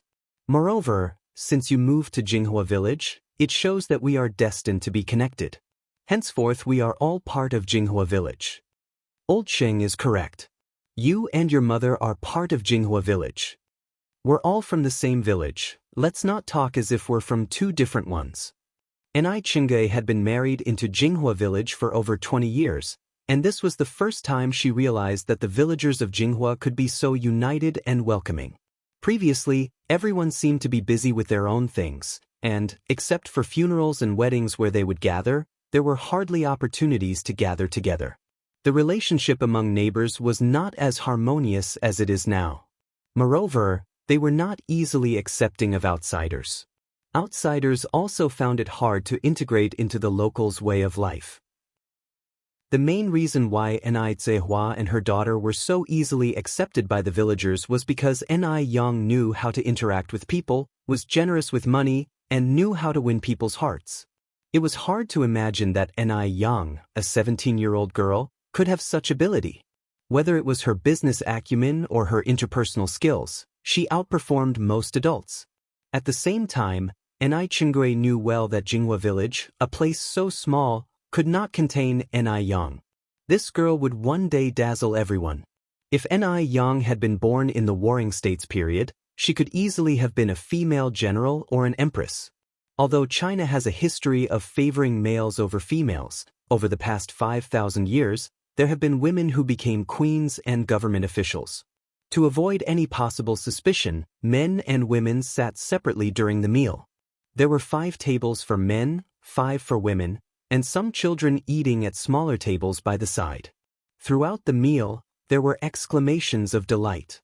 "This fish is too delicious." And "this braised pork is excellent." "Is this chicken grilled?" These simple villagers had never eaten such delicious foods in their lives. Normally, if they bought meat, they simply cooked it haphazardly. None could match the exquisite dishes made by Ni Yang. In the majority of households, the only cooking ingredients were oil and salt. Some couldn't even afford to use oil. Ni Yang also made sour plum soup, so while the men were drinking alcohol, the women were drinking sour plum soup. Most of the women were trying this novel drink for the first time. They all questioned Ni Yang on how to prepare it. Ni Yang didn't withhold the knowledge, she directly shared the recipe to prepare sour plum soup. Since the sour plum soup wasn't an original creation of hers, she didn't claim it as her own. Some of the more thoughtful women noted down the recipe, planning to prepare it for their children to drink. They could also serve it to relatives and friends when they visited during the New Year festivities. This would not only be economical but also prestigious. Chapter 182, Investigating Li Xianxia and her daughter, Noodle Restaurant opens _3. This meal was so satisfying that everyone was left with oily lips, and the children were all full to the brim. After the meal, it was already dark outside. The men went home, and the women stayed at the Ni family home to help wash dishes and clean up the tables. With an entire 10 tables of guests, there were more than 100 bowls used just for the meal alone, not to mention the serving dishes. If it was left to just Ni Zehua and Ni Yang to clean up, there was no telling when they would finish. The women, all accustomed to such chores at home, did not slack off just because it was not their own household. They were even more thorough in helping than they would have been in their own homes, and they did not allow Ni Zehua and Ni Yang to help. They had all just enjoyed a large and satisfying meal at the Ni family home, leaving them not just satisfied but also high-spirited. Thus, they worked with smiles on their faces. It should be noted that most of them hadn't eaten meat for almost a year. As the saying goes, many hands make light work, and amidst their chatter and laughter, the Ni family's courtyard was restored to its former state in less than half an hour. This meal was not just a simple meal for Ni Yang. This meal signified that she and her mother were officially settling down in Jinghua village from this day onward. The next day was the day Ni Yang was to go to the Mo family for a follow-up visit. In the morning, as soon as she opened the door, she found Mo Qishan waiting for her on his bicycle. "Yang, my mother sent me to pick you up." Ni Yang didn't waste time, she sat directly on the back seat of the bicycle. "Then let's go." "Let's go." Mo Qishan's mood suddenly lightened as he pedaled away, the bicycle soon going quite far. Riding along with the morning wind and accompanied by the chirping of birds, they passed through the quiet countryside, the booming city center, and soon arrived at the Mo family's villa. Sister Ni Yang, Uncle Mo Hudi came down from the stairs with small steps. Ni Yang walked over. "Xiaodai, how have you been feeling these past few days? Are you better?" Mo Hudi nodded her head and smiled. "Much better, thank you, Sister Ni Yang." Mo Hudi was very clear in her heart, if it were not for Ni Yang, she would not have been able to recover so quickly. "You're welcome," Ni Yang patted Mo Hudi's head. I'm a doctor, it's my duty to heal and save lives. Xianxia is here. Hearing the commotion outside, the old Mrs. Mo came out, her eyes full of excitement as she looked at Xianxia. Old Mrs. Mo. Xianxia greeted politely.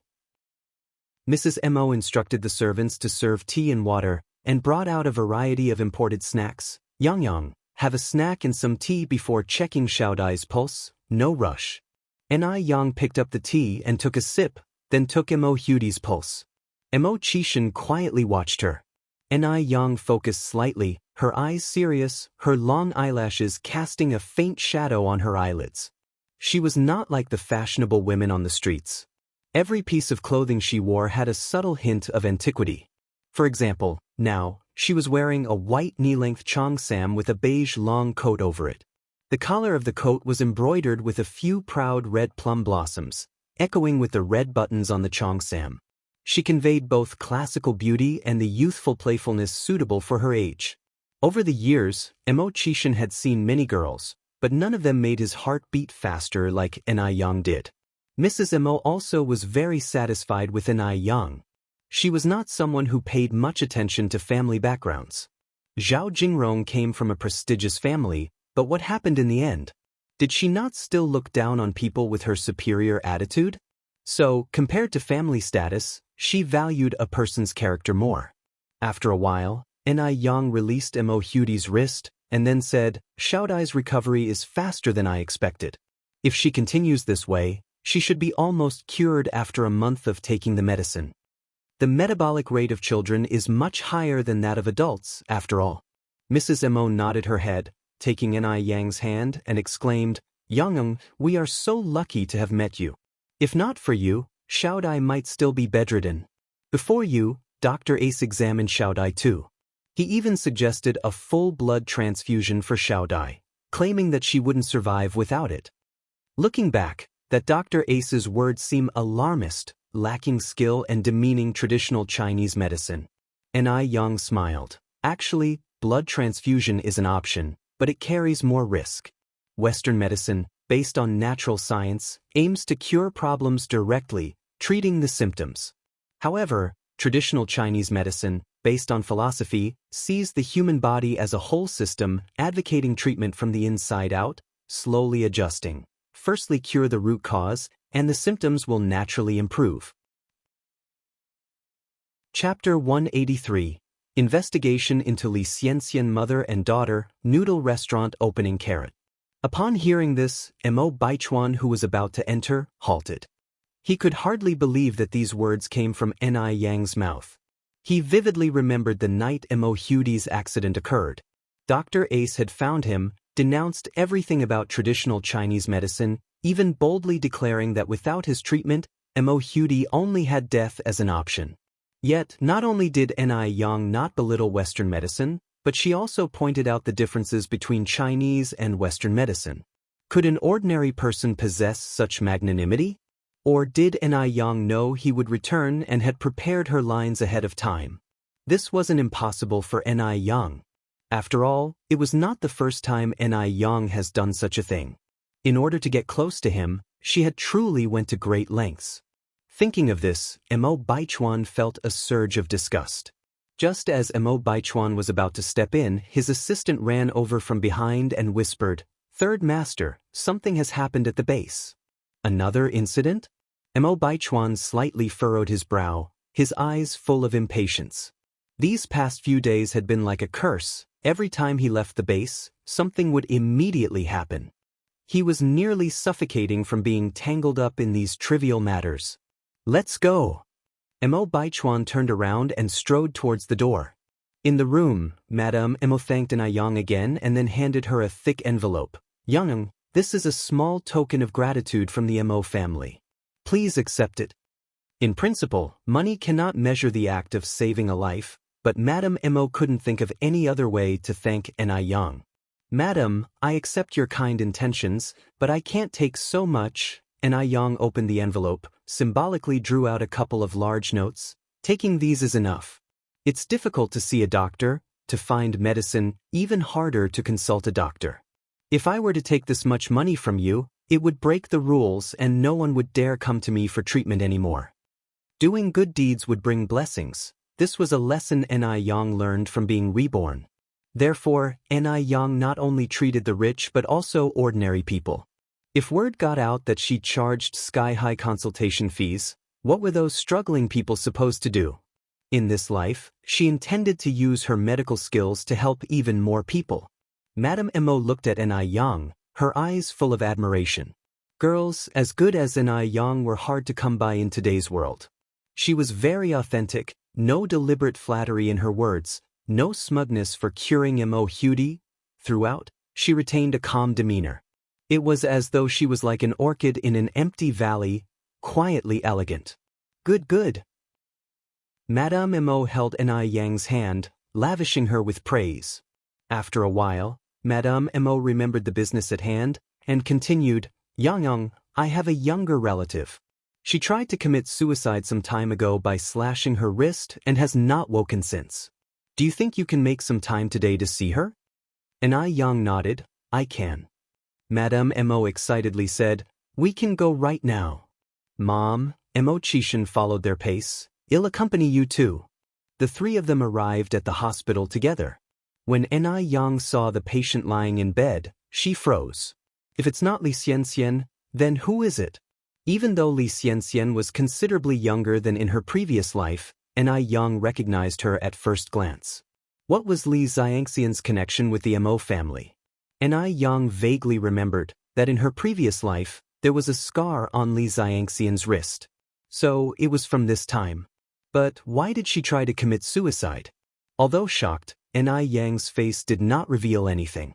She reached out and rested her hand on Xianxia's wrist. After a while she lifted her head and said, I'm sorry, madam, but I'm unable to help this young lady. Madame Mo was taken aback. Alt? How could that be? Is Xianxia she? If even Ni Yang, with her excellent medical skills, was unable to cure Xianxia, did that mean there was really no hope for her? Ni Yang continued, this miss suffered external wounds, while my expertise is complex and difficult illnesses. I'm truly sorry, madam. Actually, for Ni Yang, Xianxia's condition wasn't a difficult case. But without understanding what happened in her past life, Ni Yang couldn't save a person suspected of killing her. In her past life, the last person she saw before her death was Xianxia. The suspicion on Xianxia was just too great. In fact, in her previous life, Ni Yang and Xianxia weren't very close, having only met 2 or 3 times. But because the last person she saw before the accident was Xianxia, Ni Yang had an exceptionally deep impression of her. You're tuning in to the Wandering Hero YouTube channel. Don't forget to subscribe and join us on this journey to catch the most captivating stories.